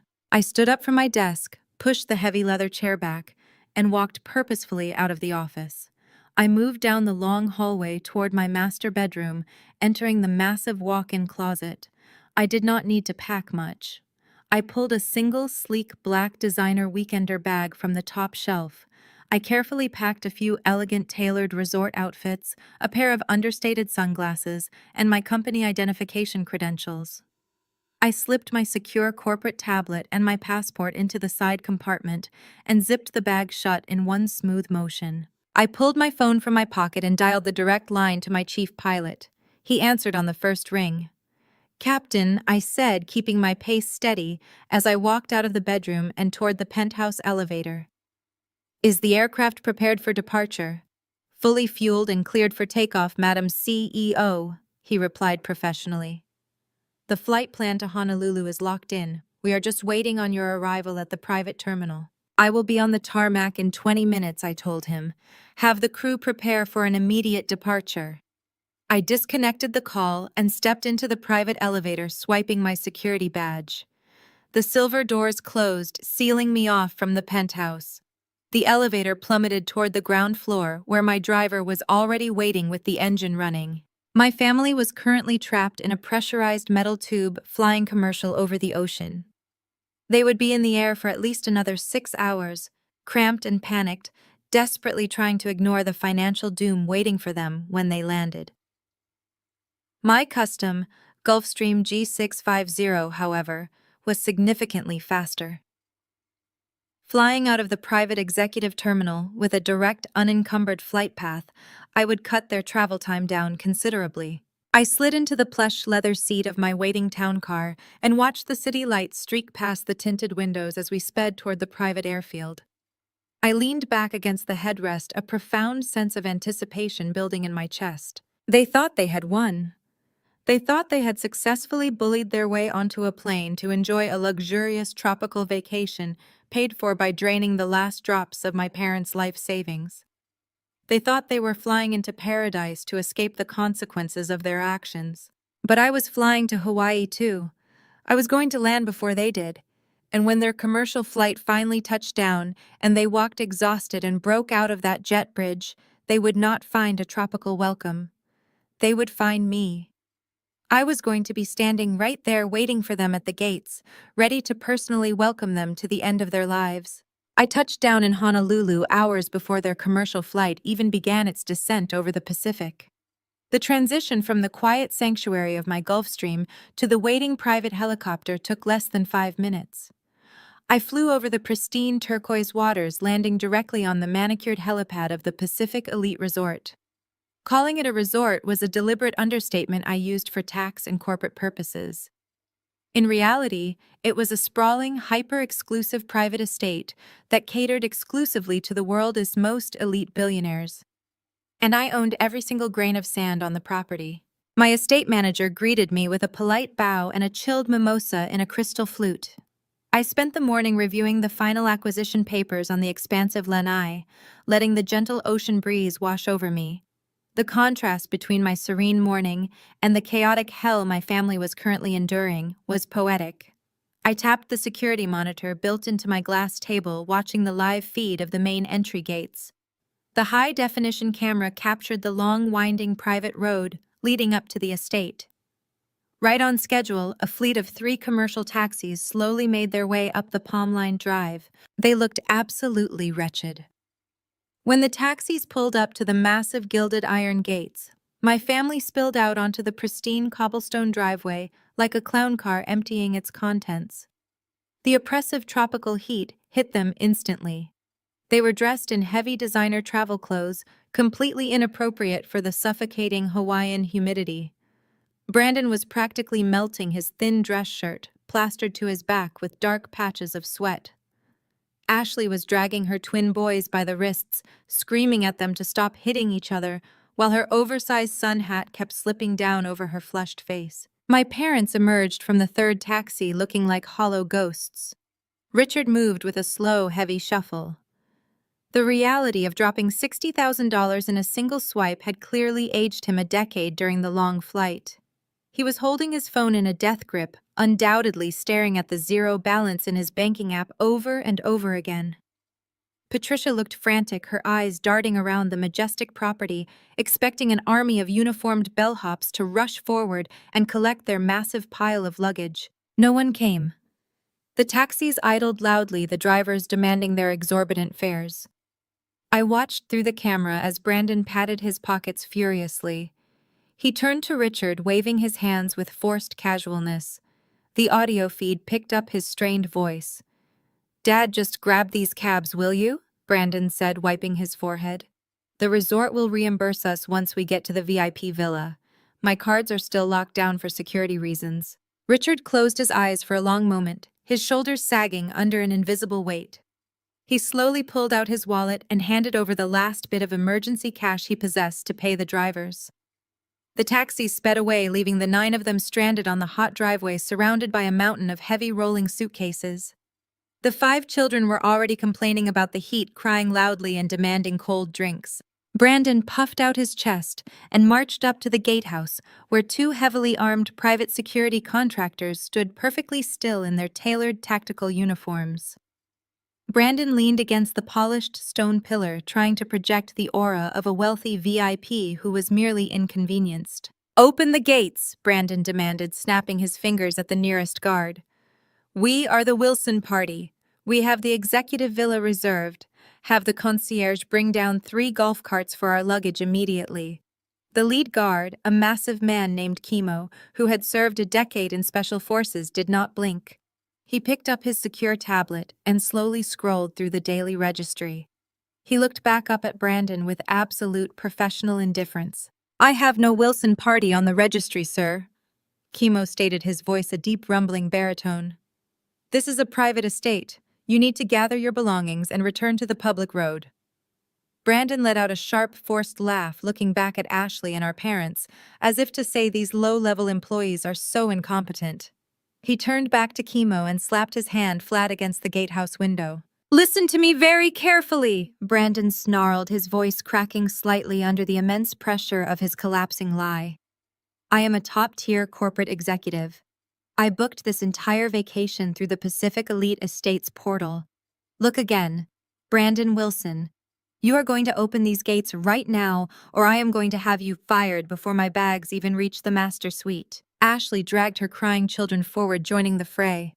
"Do you have any idea how much money my husband makes?" she screamed, her shrill voice piercing the humid air. "We have been traveling all day. My kids are hot and we are exhausted. Open the gates and get us some iced water." Chemo did not move a single muscle. "Sir there is no reservation under that name. The corporate travel code you are referring to was permanently revoked due to fraudulent activity. You have absolutely no access to this property. I am asking you to vacate the driveway immediately." The word fraudulent hit Brandon like a physical blow. His eyes widened in absolute panic as Richard and Patricia stepped closer, having heard the exchange. Brandon knew he had to maintain the lie, or his entire life would end right there on the cobblestones. He lost his temper completely, letting out a roar of unhinged fury. "Do you know who I am?" Brandon screamed, his face turning a dangerous shade of crimson. "I am a millionaire. I own half the real estate in my city. I demand to speak to the owner. Call the owner of this resort down here immediately. I want the owner at this gate right now to fix this unbelievable insult. I smiled, taking a slow sip of my mimosa. I pressed the communication button on my tablet connecting directly to Chemo's earpiece. Stand down, Chemo, I said softly. I will handle this. On the monitor, I watched Chemo nod slightly. He took a step back and pressed a button on the control console. The massive gilded gates groaned deeply before slowly swinging open on their silent hinges, revealing the meticulously landscaped paradise inside. Brandon let out a loud, triumphant sigh. See, he barked, turning to our parents, his chest puffed out again. I told you. You just have to show these workers who is boss. The owner is probably coming down right now to offer us a free week for the inconvenience. I stepped out of my private lanai and slid behind the wheel of my custom black golf cart. The electric engine purred silently as I glided down the winding path through the lush tropical gardens. The canopy of palm trees parted as I approached the main entrance. My family stood clustered together, their sweaty faces turning eagerly toward the sound of the approaching vehicle. They were expecting a groveling billionaire or an apologetic general manager to jump out and beg for their forgiveness. They were expecting their golden boy privilege to magically save them one more time. I brought the golf cart to a smooth stop just inches from where Brandon was standing. I stepped out onto the cobblestones, the picture of absolute, effortless power. I was wearing a flawless white designer sundress perfectly tailored to catch the ocean breeze. My hair was impeccably styled, and I was holding my crystal flute loosely in my right hand. I did not look like the subservient daughter they had mocked, exploited, and belittled for 3 decades. I looked exactly like what I was. The absolute silence that fell over my family was deafening. The children stopped crying out of sheer confusion. Ashley's jaw literally dropped open, her designer sunglasses sliding down her sweaty nose. Patricia let out a strangled gasp, covering her mouth with both hands, as if trying to push a scream back down her throat. Richard stumbled back a step, looking at me as if he had seen an apparition. Brandon stared at me, his eyes bulging out of his skull. His brain clearly could not process the image in front of him. He looked at the massive estate behind me, then at the armed guards standing at attention, and finally back at me. He swallowed hard, a thick bead of sweat rolling down his nose.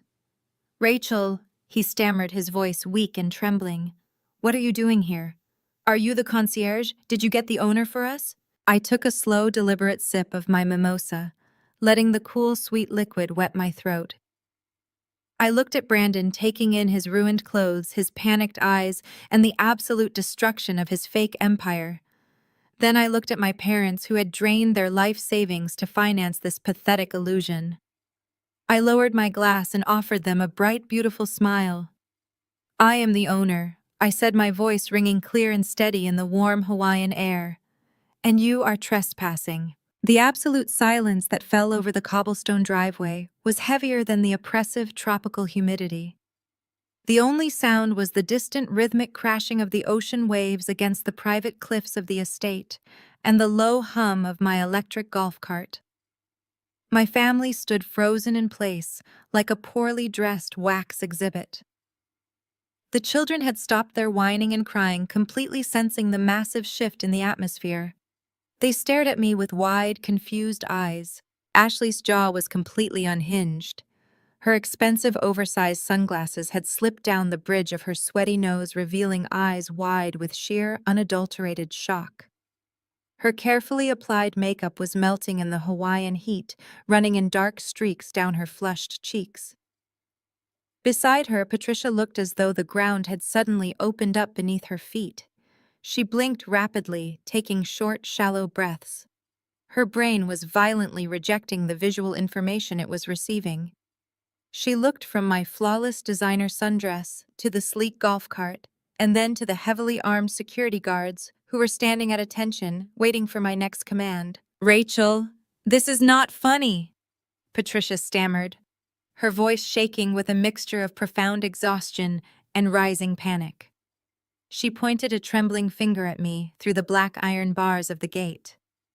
"I do not know how you managed to steal a staff uniform or where you commandeered that golf cart, but this sick prank ends right now." I took a slow sip of my mimosa, letting the cool citrus liquid soothe my throat.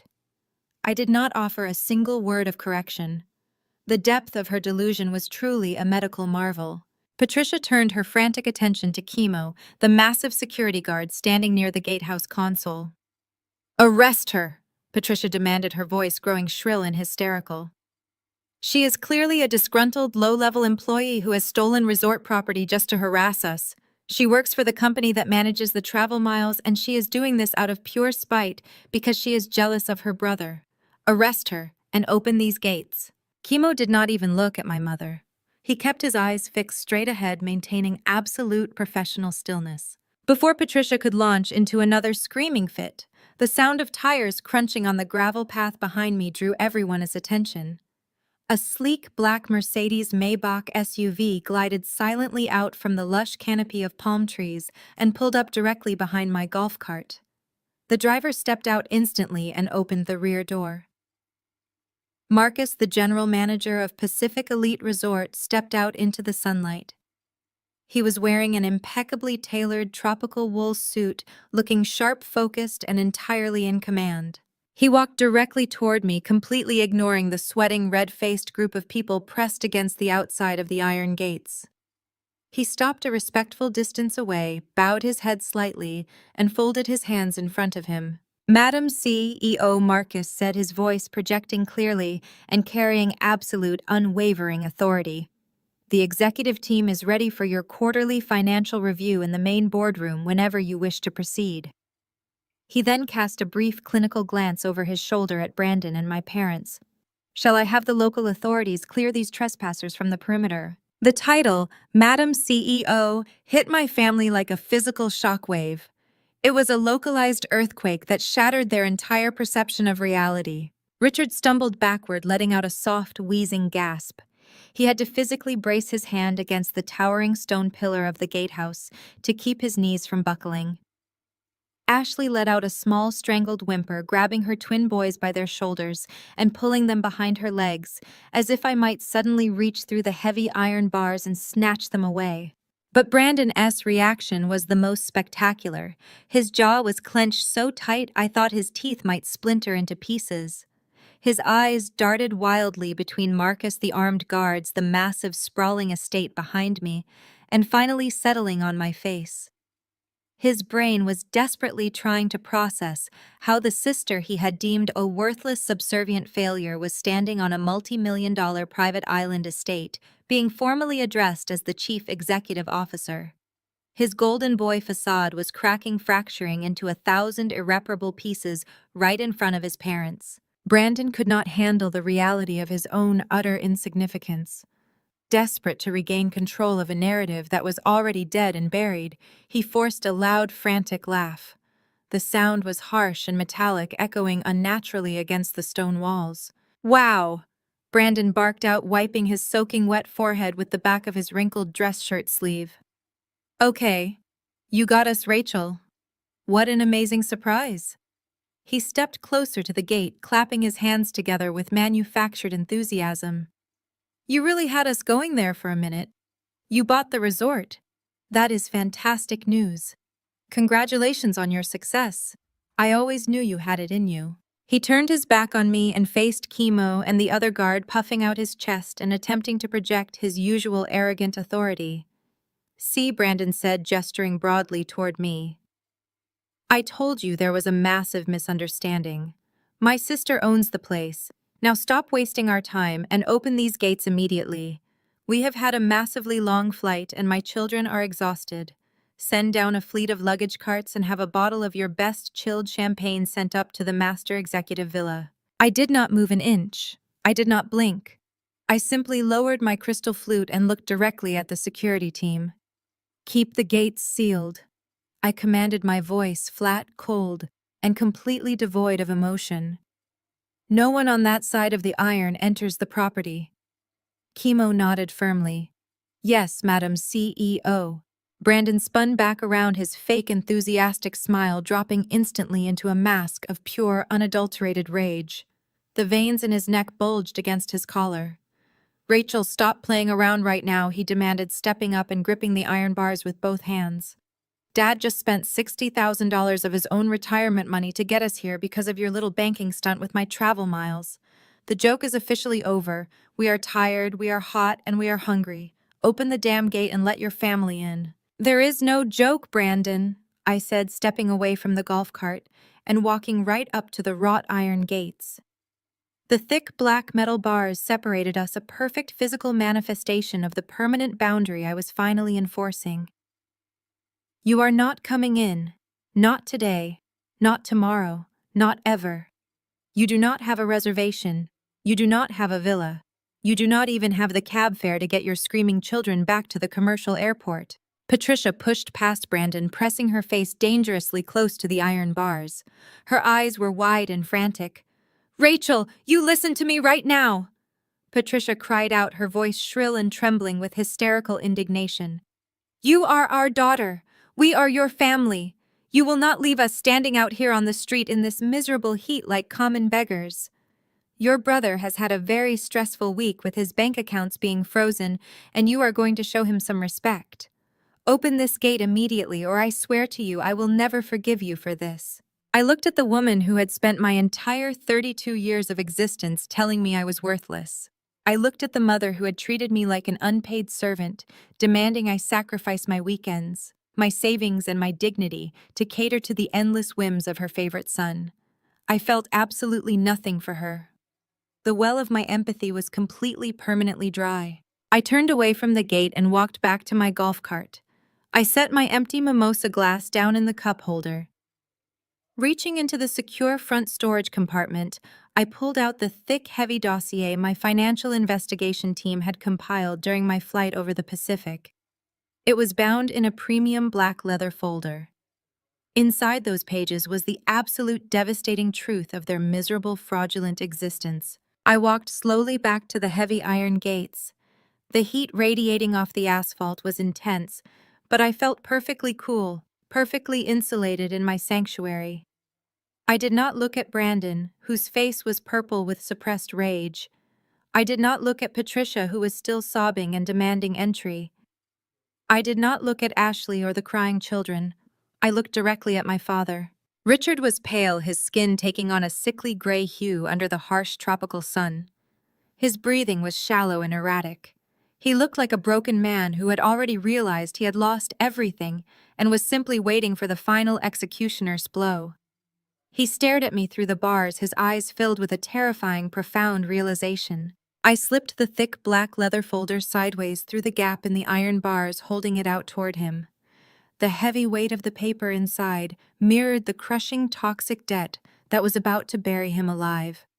Richard reached out with a trembling hand and took the folder, his fingers brushing against the cold metal of the gate.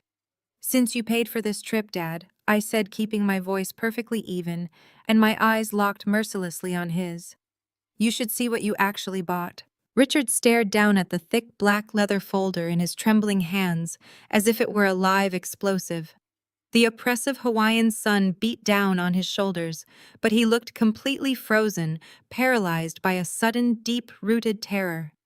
He slowly flipped open the heavy cover. The stark white pages glared in the bright tropical light.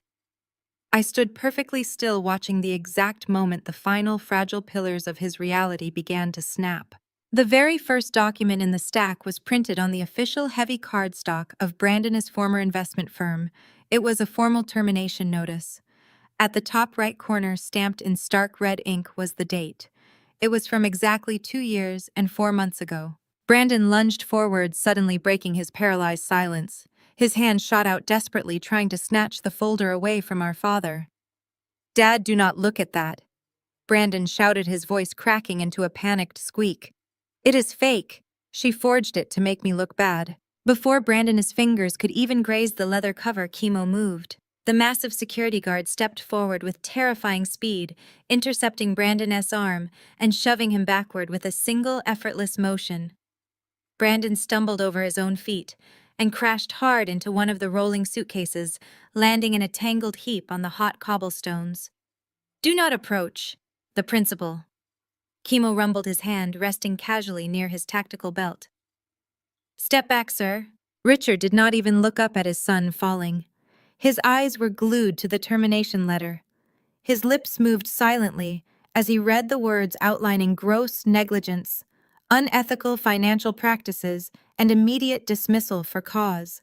He flipped to the next page, his hands shaking so violently the paper rattled. Page 2 was a heavily redacted copy of an active investigation by the Securities and Exchange Commission. Page 3 was a summary of the impending federal indictment for wire fraud. "He has not had a job in over 2 years, Dad," I said, my voice slicing through the humid air with absolute clinical precision.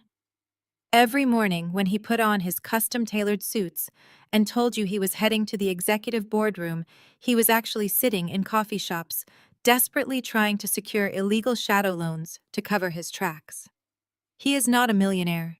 He is a criminal who is weeks away from facing federal prison. "That is a lie," Brandon screamed, scrambling to his feet. His designer shirt was stained with dirt and sweat. He pointed a shaking finger at me. "She is setting me up. Dad, you know me. I am a top producer. I am your son." Richard slowly turned the page. The breath rushed out of his lungs in a harsh, jagged gasp. I knew exactly what document he was looking at. "Read it carefully, Dad," I instructed, stepping closer to the iron gates. "Look at the property address. Look at the loan origination date." It was the deed to my parents' sprawling suburban estate, but attached to it was a massive commercial lien. When Brandon came crying to you last year, begging you to co-sign a temporary bridge loan for his imaginary real estate venture, he did not just use your good credit, I explained, watching my father's face turn the color of ash. He buried a secondary mortgage in that mountain of paperwork. He leveraged the entire equity of your home to secure a $3 million commercial loan, and he defaulted on it 6 months ago. Patricia let out a sharp, confused noise, stepping closer to look over Richard's shoulder. "Richard, what is she talking about?" Patricia asked, her voice trembling. "We own the house free and clear. We paid it off 10 years ago." "Not anymore, Mom," I replied calmly. "The bank has not been sending you those foreclosure warnings because of a simple banking error. They are foreclosing because your golden boy gambled away your house to pay off his furious investors. The $60,000 you just drained from your retirement account at the airport counter would not have saved your home anyway. The bank is taking the property on Monday morning. You have absolutely nothing left." Richard dropped the folder. It hit the cobblestones with a heavy thud, the pages fanning out over the hot stones. He looked at Brandon, who was now backing away, his eyes darting frantically, looking for any possible avenue of escape. "Brandon," Richard whispered, his voice devoid of all strength, "tell me this is a lie. Tell me you did not put our home up for collateral." Brandon opened his mouth, but no words came out. The arrogant high society banker persona had completely evaporated, leaving behind a pathetic, terrified little boy. He shook his head wildly, tears of pure panic welling in his eyes. Suddenly, Ashley shoved her way forward. She kicked the dropped folder out of the way, her face contorted with vicious, blinding rage. "You are a vindictive, jealous witch!" Ashley shrieked, wrapping her hands around the iron bars of the gate and shaking them furiously. "You paid someone to fabricate these documents. You have always hated Brandon because Mom and Dad loved him more.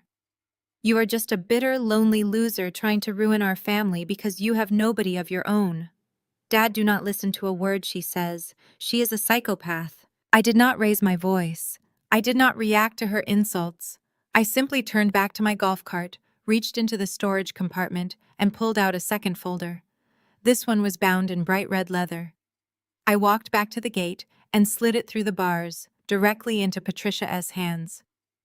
"Let us talk about your perfect life, Ashley," I said, my tone dropping to a deadly chilling register. Patricia opened the red folder. The very first page was a comprehensive spreadsheet detailing Ashley's personal bank accounts over the last 3 years.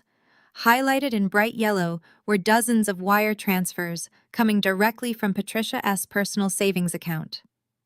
Ashley's face went completely slack. The righteous anger vanished, replaced instantly by the same cornered animal panic that had consumed her brother. "Look at the dates, Mom," I instructed, pointing through the gate.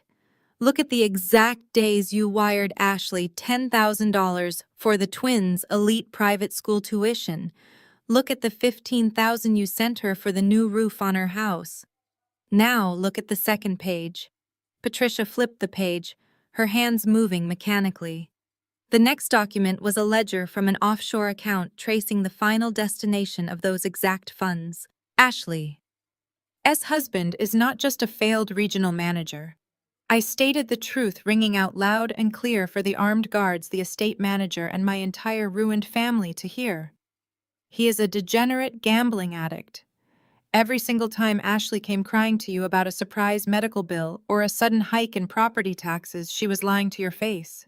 She took your hard-earned retirement money and funneled it directly to her husband's underground bookies, just to keep them from breaking his legs. No.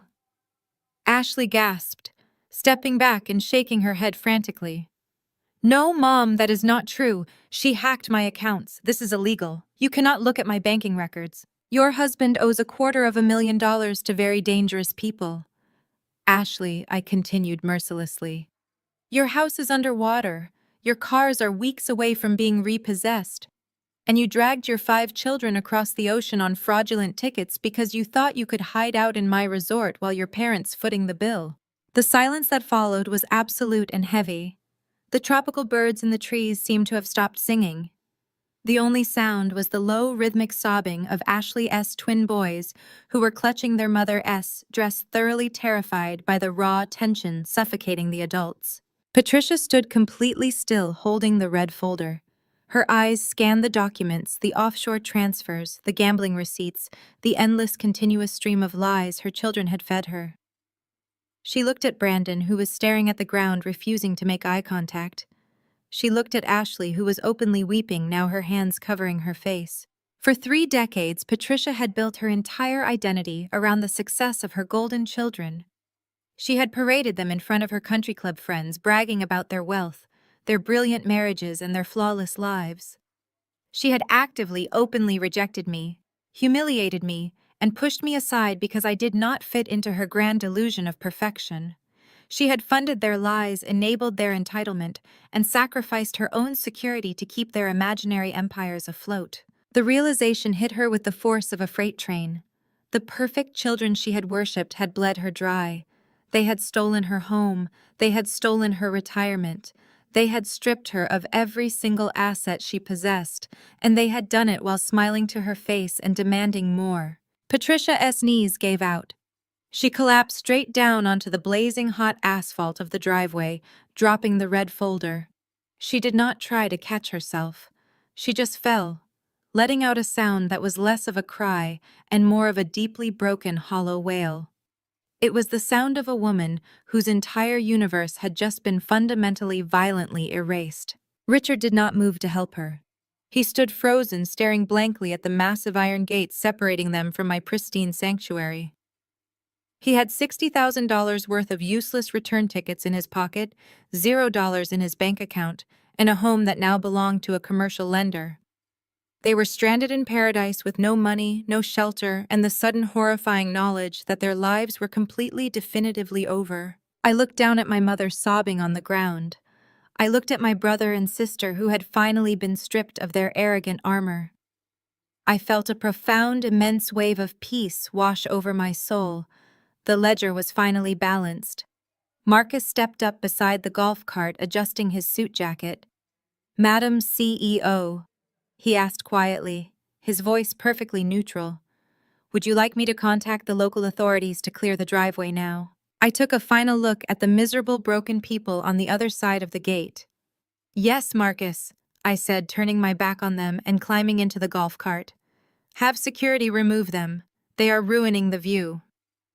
Marcus stepped back to relay the order, but before Chemo could even cross the threshold of the gatehouse, the illusion of the perfect Wilson family violently and completely detonated. Richard snapped out of his catatonic shock.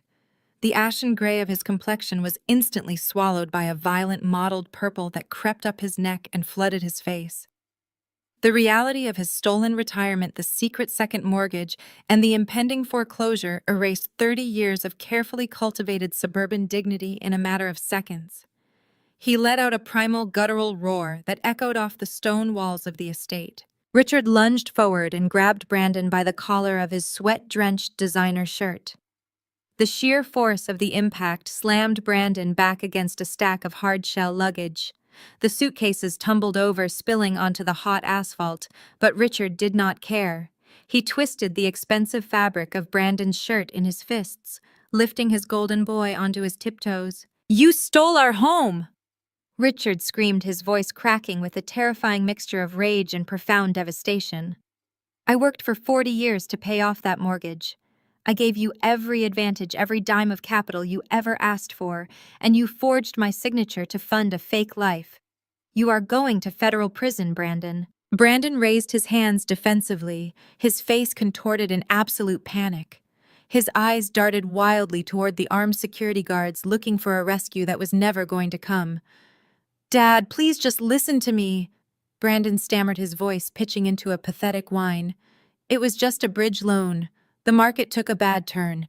I was going to flip a commercial property and pay the house off before you and Mom ever found out. You have to believe me." Ashley did not give Richard a chance to respond. The red folder detailing her own husband's catastrophic gambling debts lay on the asphalt, entirely forgotten in the face of this new, infinitely larger disaster. The safety net she had been relying on her parents' wealth to bail her out of her own fraudulent existence had just been vaporized by her brother. She dropped her twin's hands and charged at Brandon like a rabid animal. She slapped her hands against Brandon's chest, shoving him hard against Richard's grip. "You dragged us to Hawaii to cover your tracks," Ashley shrieked, her voice reaching a hysterical, glass-shattering pitch. "You strutted around all month bragging about booking an executive villa. You told us we were going to be treated like royalty. You made us pack up our children and fly for 12 hours on fraudulent tickets just so you could play billionaire for one more week. You ruined us. We have no money for a hotel. We have no way to feed my kids." Brandon shoved Ashley backward with a vicious thrust of his arms, entirely abandoning his polished gentleman persona. "Do not you dare stand there and judge me," Brandon roared, spittle flying from his lips. "At least I tried to build a real estate portfolio. Your degenerate husband has been funneling Mom's life savings directly to underground bookies. You stole from them just as much as I did, Ashley. You are a complete hypocrite." The two golden children, the brilliant executive and the perfect suburban mother, stood in the blistering Hawaiian heat, screaming obscenities at each other. They pointed fingers, hurled insults, and tore down decades of carefully constructed lies right there on my driveway. The 5 children, terrified by the explosive violence of the adults, began wailing uncontrollably. Their high-pitched cries mingled with the sounds of Richard's heavy, panicked breathing and the bitter accusations flying between his favorite children. Patricia remained on her knees on the burning asphalt. Her perfectly styled hair was clinging to her wet forehead, and her expensive makeup ran in dark, messy tracks down her face. She looked at her husband, who was trembling with suppressed violence. She looked at her son, who was a confirmed felon. She looked at her daughter, who was an accessory to massive gambling debts. Her entire universe, built exclusively on the foundation of looking down on others, had collapsed into a pile of toxic rubble. She slowly turned her face toward the wrought iron gates. Through the heavy black bars, she looked up at me, sitting in my pristine golf cart, surrounded by lush tropical foliage and absolute security. The daughter she had called a failure. The daughter she had humiliated at every holiday dinner. The daughter she had explicitly cut out of her will just to inflict one final unnecessary wound. Patricia scrambled forward on her hands and knees, ignoring the sharp gravel digging into her bare skin. She reached through the gaps in the iron bars, her fingers grasping desperately at the empty air. "Rachel, please!" Patricia begged, her voice dissolving into pathetic, ragged sobs. "Please, you have to help us. I am begging you. Look at your nieces and nephews. They are crying. They are so hot and tired. You cannot leave us out here on the street. Just let us inside. Give us one suite, just one room, so we can get out of this sun and sort out this family tragedy privately. We are your family, Rachel. You have to save us." I looked down at the woman who had spent my entire life making me feel incredibly small. I felt no anger. I felt no sorrow. I felt the pure, unadulterated clarity of a woman who had finally excised a tumor from her life. I turned the key in the ignition of the golf cart. The electric engine hummed to life, a quiet, steady sound beneath the chaotic screaming of the people outside the gate. I looked directly into Patricia's tear-filled eyes, ensuring she saw the absolute finality in my expression. "My resort is for paying guests and family only," I said, my voice projecting with icy, unshakable calm. "And as Dad made very clear at that dinner, I am not a part of your family." Patricia let out a devastated wail, her hands gripping the iron bars as if she could physically pry them apart. "Rachel, no. You cannot do this. We have absolutely nothing left. Where are we supposed to go?" I did not offer her an answer. I did not offer her a sliver of hope, a single dollar, or a fleeting moment of sympathy. I had spent 32 years paying for their approval, and the transaction was permanently closed. I turned my back on Patricia, ignoring her frantic, desperate pleas. I looked at Chemo and the team of private security contractors who had stepped out of the gatehouse, their faces carved from stone. "Escort them off the property," I commanded. "Yes, Madam CEO," Chemo replied instantly. I pressed my foot onto the accelerator of the golf cart, gliding smoothly away from the iron gates and back into the cool, shaded sanctuary of my estate. I did not look in the rearview mirror. I did not need to see the physical removal to know exactly how it would play out. Behind me, Chemo and his team moved with absolute tactical efficiency. They stepped forward, their massive frames creating an impenetrable wall of authority. They did not raise their voices. They simply commanded the Wilson party to gather their belongings and begin walking. My family was left with no other option. Richard, physically broken and spiritually hollowed out, grabbed the handles of two massive rolling suitcases. Ashley, still weeping and screaming at Brandon, was forced to corral her terrified, exhausted children. Brandon picked up the remaining bags, his head bowed, his golden boy arrogance permanently shattered. They were forced to march down the long, winding 2-mile private driveway under the unforgiving, blistering heat of the Hawaiian sun. They dragged heavy designer luggage containing clothes they could no longer afford to wear. They dragged 5 crying, miserable children who did not understand why their luxurious vacation had turned into a nightmare march. They were walking toward a public curb on a foreign island with no return flights booked for another 10 days. They had no hotel reservations to fall back on. Their credit cards were locked, maxed out, or flagged for federal fraud. They had absolutely zero money left to their names.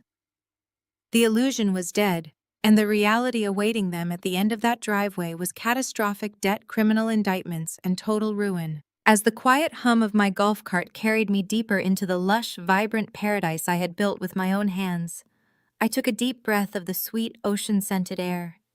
The heavy, suffocating weight I had carried since childhood was entirely gone. I was finally truly free. 48 hours later, the majestic Pacific Elite Resort was nothing but a hallucination to the Wilson family. The reality they currently occupied was a decaying single-story concrete motel positioned directly off a roaring commercial highway miles away from any pristine beach. The sign outside flickered with half-burned-out neon tubing buzzing like an angry hornet. The stagnant air inside their cramped room tasted of stale cigarette smoke, damp mildew, and profound despair. There was no air conditioning. A single wobbly ceiling fan chopped lazily at the suffocating Hawaiian heat, doing nothing to cool the sweat-drenched bodies crammed into a space meant for 2 people. Ashley sat on the edge of a sagging, stained mattress, aggressively ripping open a box of generic dry cereal. Her 5 children were sunburned, exhausted, and crying relentlessly. Their designer travel clothes were now filthy and wrinkled, clinging to their sticky skin. Ashley ignored their wailing, mechanically shoving handfuls of dry cereal onto paper plates. Patricia lay curled in a fetal position on the other lumpy bed, completely catatonic. She had not spoken a single word since her knees hit the asphalt of my resort driveway. She simply stared at the peeling yellow wallpaper, her eyes vacant, mourning the total annihilation of her high society identity. Brandon paced the narrow strip of cracked linoleum flooring between the beds and the bathroom door. He gnawed on his fingernails until they bled, his eyes darting frantically toward the cheap plastic blinds covering the window every time a car drove past. He looked like a hunted animal. Every ounce of his golden boy arrogance had been stripped away, leaving behind a terrified, hollow shell of a man waiting for the sky to fall. Richard sat at a small scratched laminate table in the corner staring at his smartphone. The device felt heavier than a cinder block in his hands. He had spent the last 2 days calling every bank, every credit card company, and every financial advisor he had ever known. The answers were universally devastating. His accounts were frozen, his home equity was gone. The bridge loan Brandon had fraudulently secured under his name was in total default, triggering an immediate seizure of assets. Richard had exactly $14 in his pocket. It was barely enough to buy bottled water, let alone 9 commercial airline tickets back to the mainland. The sound of his grandchildren crying grated against his nerves, amplifying his crushing migraine. He looked at Brandon, pacing like a cornered rat. He looked at his wife, broken and silent. Richard closed his eyes, swallowing the last bitter shred of his pride. He knew there was only one person on the entire planet who possessed the financial resources to extract them from this suffocating nightmare. He scrolled through his contacts, his thumb hovering over my name. His hand shook violently as he pressed the call button. I was sitting on the private terrace of my executive suite watching the morning tide roll gently over the white sand when my phone vibrated on the glass table. I saw Richard's name flash across the screen. I took a slow sip of my freshly brewed Kona coffee, savoring the rich, dark flavor, before picking up the device. I accepted the call but remained completely silent, waiting for him to speak first. Rachel, Richard began, his voice a raspy, pathetic croak. It sounded as though he had swallowed glass. Rachel, please do not hang up. I set my coffee cup down. I am listening. I said, my tone perfectly neutral and detached. Richard let out a shaky breath of relief, clearly shocked that I had even answered. We are at a motel off the highway. He stammered the words, tumbling out in a rush of sheer desperation. I do not even know the name of the town. It is terrible here, Rachel. The kids are sick from the heat. Mom will not speak to anyone. We have absolutely nothing left. My cards are locked. The bank will not authorize a single transaction. We cannot even buy enough food for the day. You seem to have accurately summarized your situation, I replied, leaning back in my plush lounge chair. What is the purpose of this call, Richard? He swallowed hard, the silence stretching agonizingly over the line. I need a loan, he finally whispered, his voice breaking under the weight of his humiliation. Just enough to get us flights back to the mainland. You can book the cheapest economy tickets available. We do not need anything fancy. Just get us back home so we can try to figure out this mess. I swear to you on my life I will pay you back every single cent. I will find a way. Please, Rachel. You are our only hope. I looked out at the vast, endless expanse of the Pacific Ocean. The sheer audacity of his request was almost breathtaking. Pay me back with what I asked, my voice dropping to a glacial chill. With the house Brandon gambled away. With the retirement accounts Ashley's husband fed to his bookies. You possess zero assets, Richard.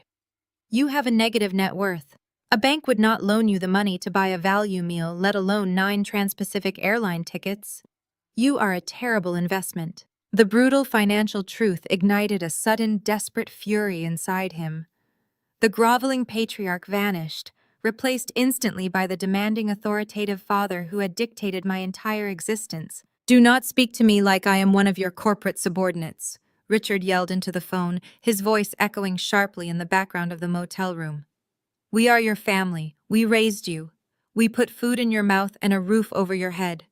We gave you life, Rachel. You owe us. You have millions of dollars sitting in your bank accounts, and you are going to let your own mother and your nieces and nephews starve in a filthy motel room. What is wrong with you? Have you no heart? My grip on the phone tightened, but my voice remained dangerously soft. You did not give me life, Richard, I countered, slicing through his pathetic guilt trip with absolute precision. You gave me a lifelong sentence of servitude. You treated me like the hired help. Do you remember what you told me at the dinner table before you boarded that flight? You told me to stay behind.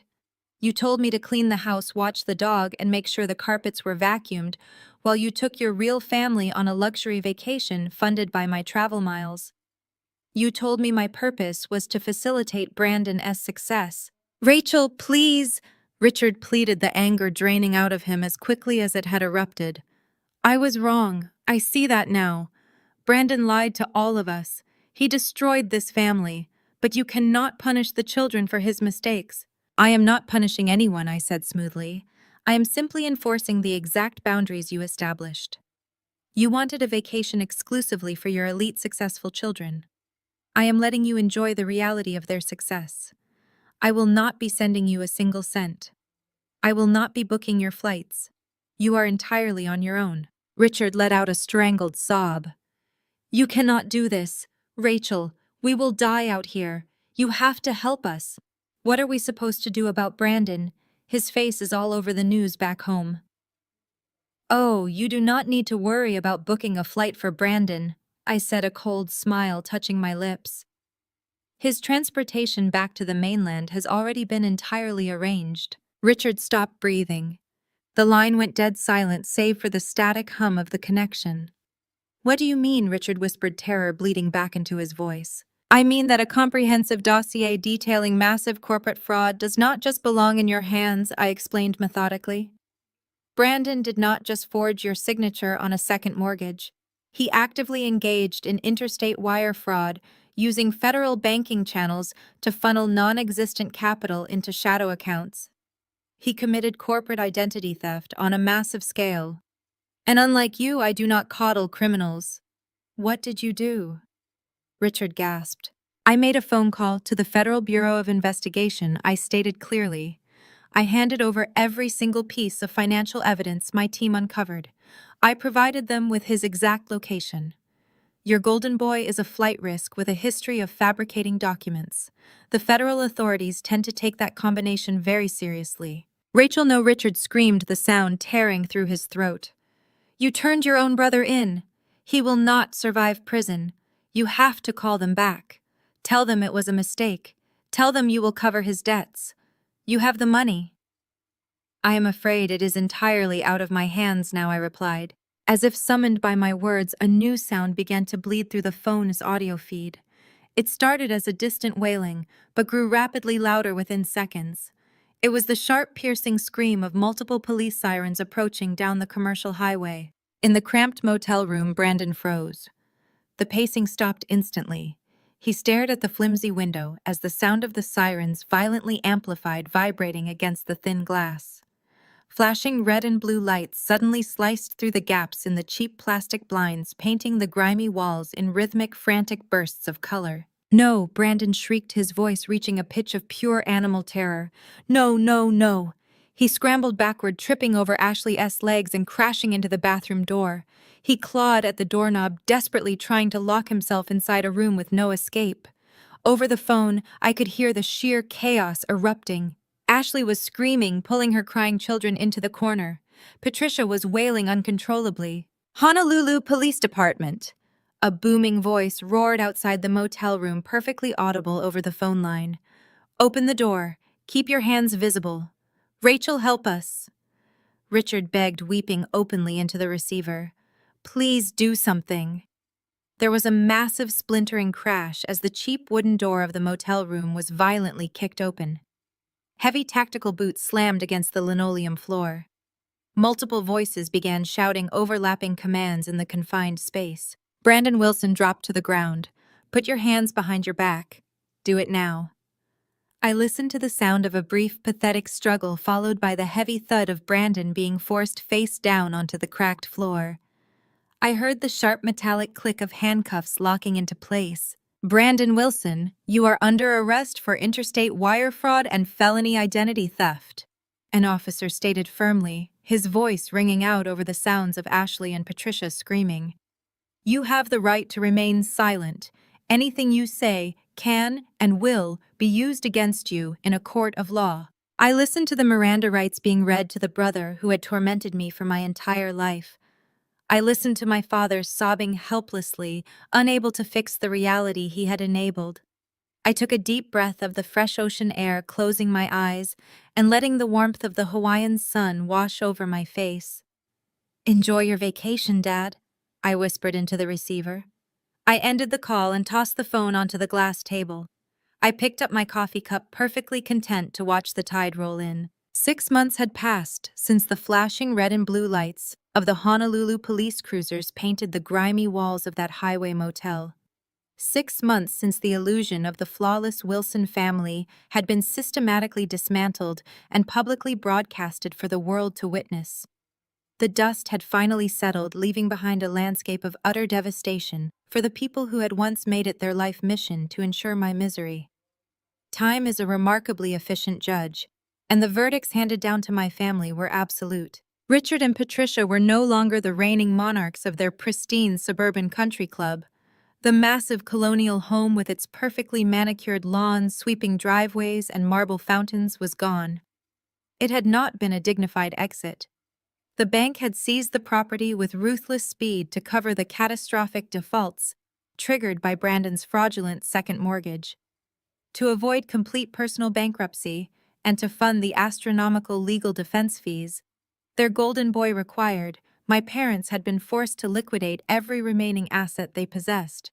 They sold the luxury cars, the designer jewelry, the antique furniture, and the carefully curated art collection that Patricia had always bragged about at her elite social gatherings. Their new reality was a cramped, poorly ventilated two-bedroom apartment on the wrong side of the city.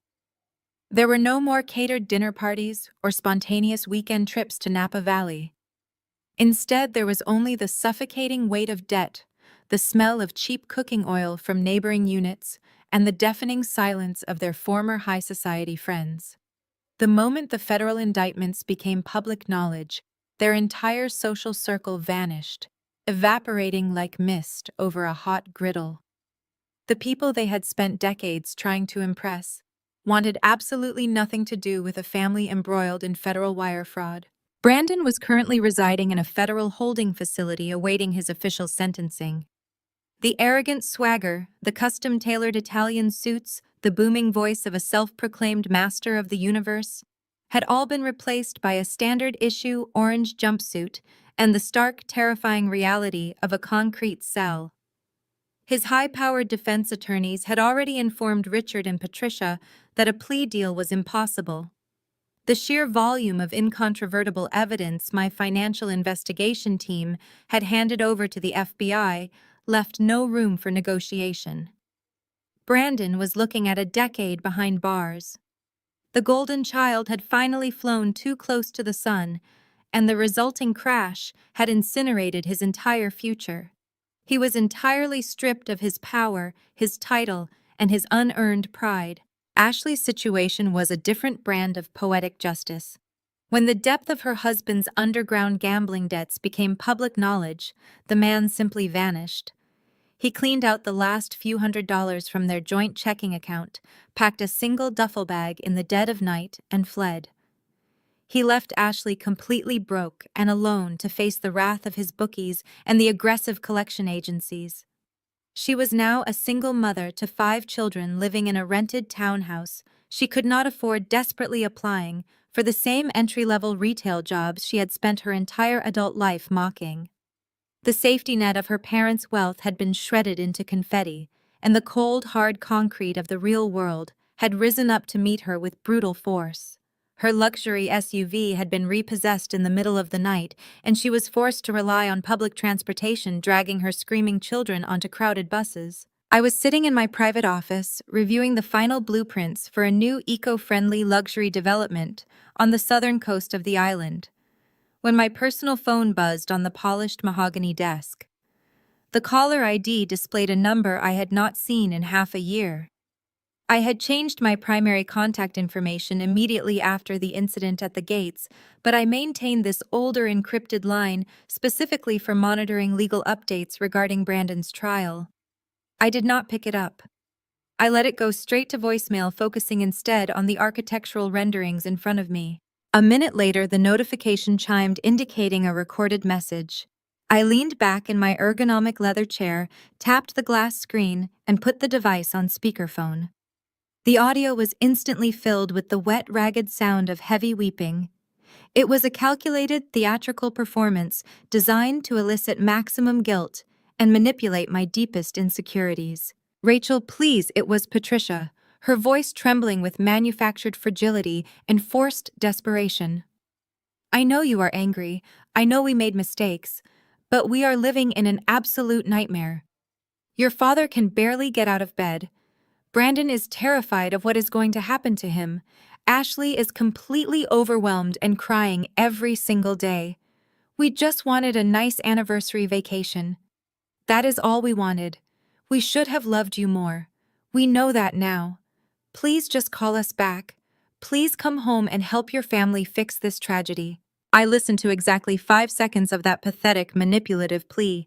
The old Rachel, the desperate, eager to please daughter who had spent 32 years begging for a single crumb of parental validation, would have felt a sharp, agonizing pang of guilt. She would have reached for her checkbook. She would have rationalized their abuse and rushed across the ocean to save them from the consequences of their own actions. But that woman had died on the hot asphalt of the Pacific Elite Resort driveway.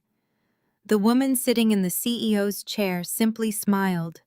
It was a serene, genuine smile, born from deep, unshakable peace. I tapped the screen, cutting off Patricia's desperate sobbing mid-sentence. With one fluid motion, I pressed the block button permanently, severing the final digital thread that connected me to the architects of my lifelong trauma. They were no longer my problem. They were just ghosts of a past I had successfully conquered. I felt no anger and no sorrow. I felt only a vast, profound emptiness where my childhood trauma used to live. I locked the phone, placed it in the bottom drawer of my desk, and walked out of my office. I made my way through the sprawling open-air corridors of my private Hawaiian estate, stepping out onto the massive teakwood balcony that overlooked the ocean. The late afternoon air was thick with the sweet scent of blooming jasmine and salty sea spray.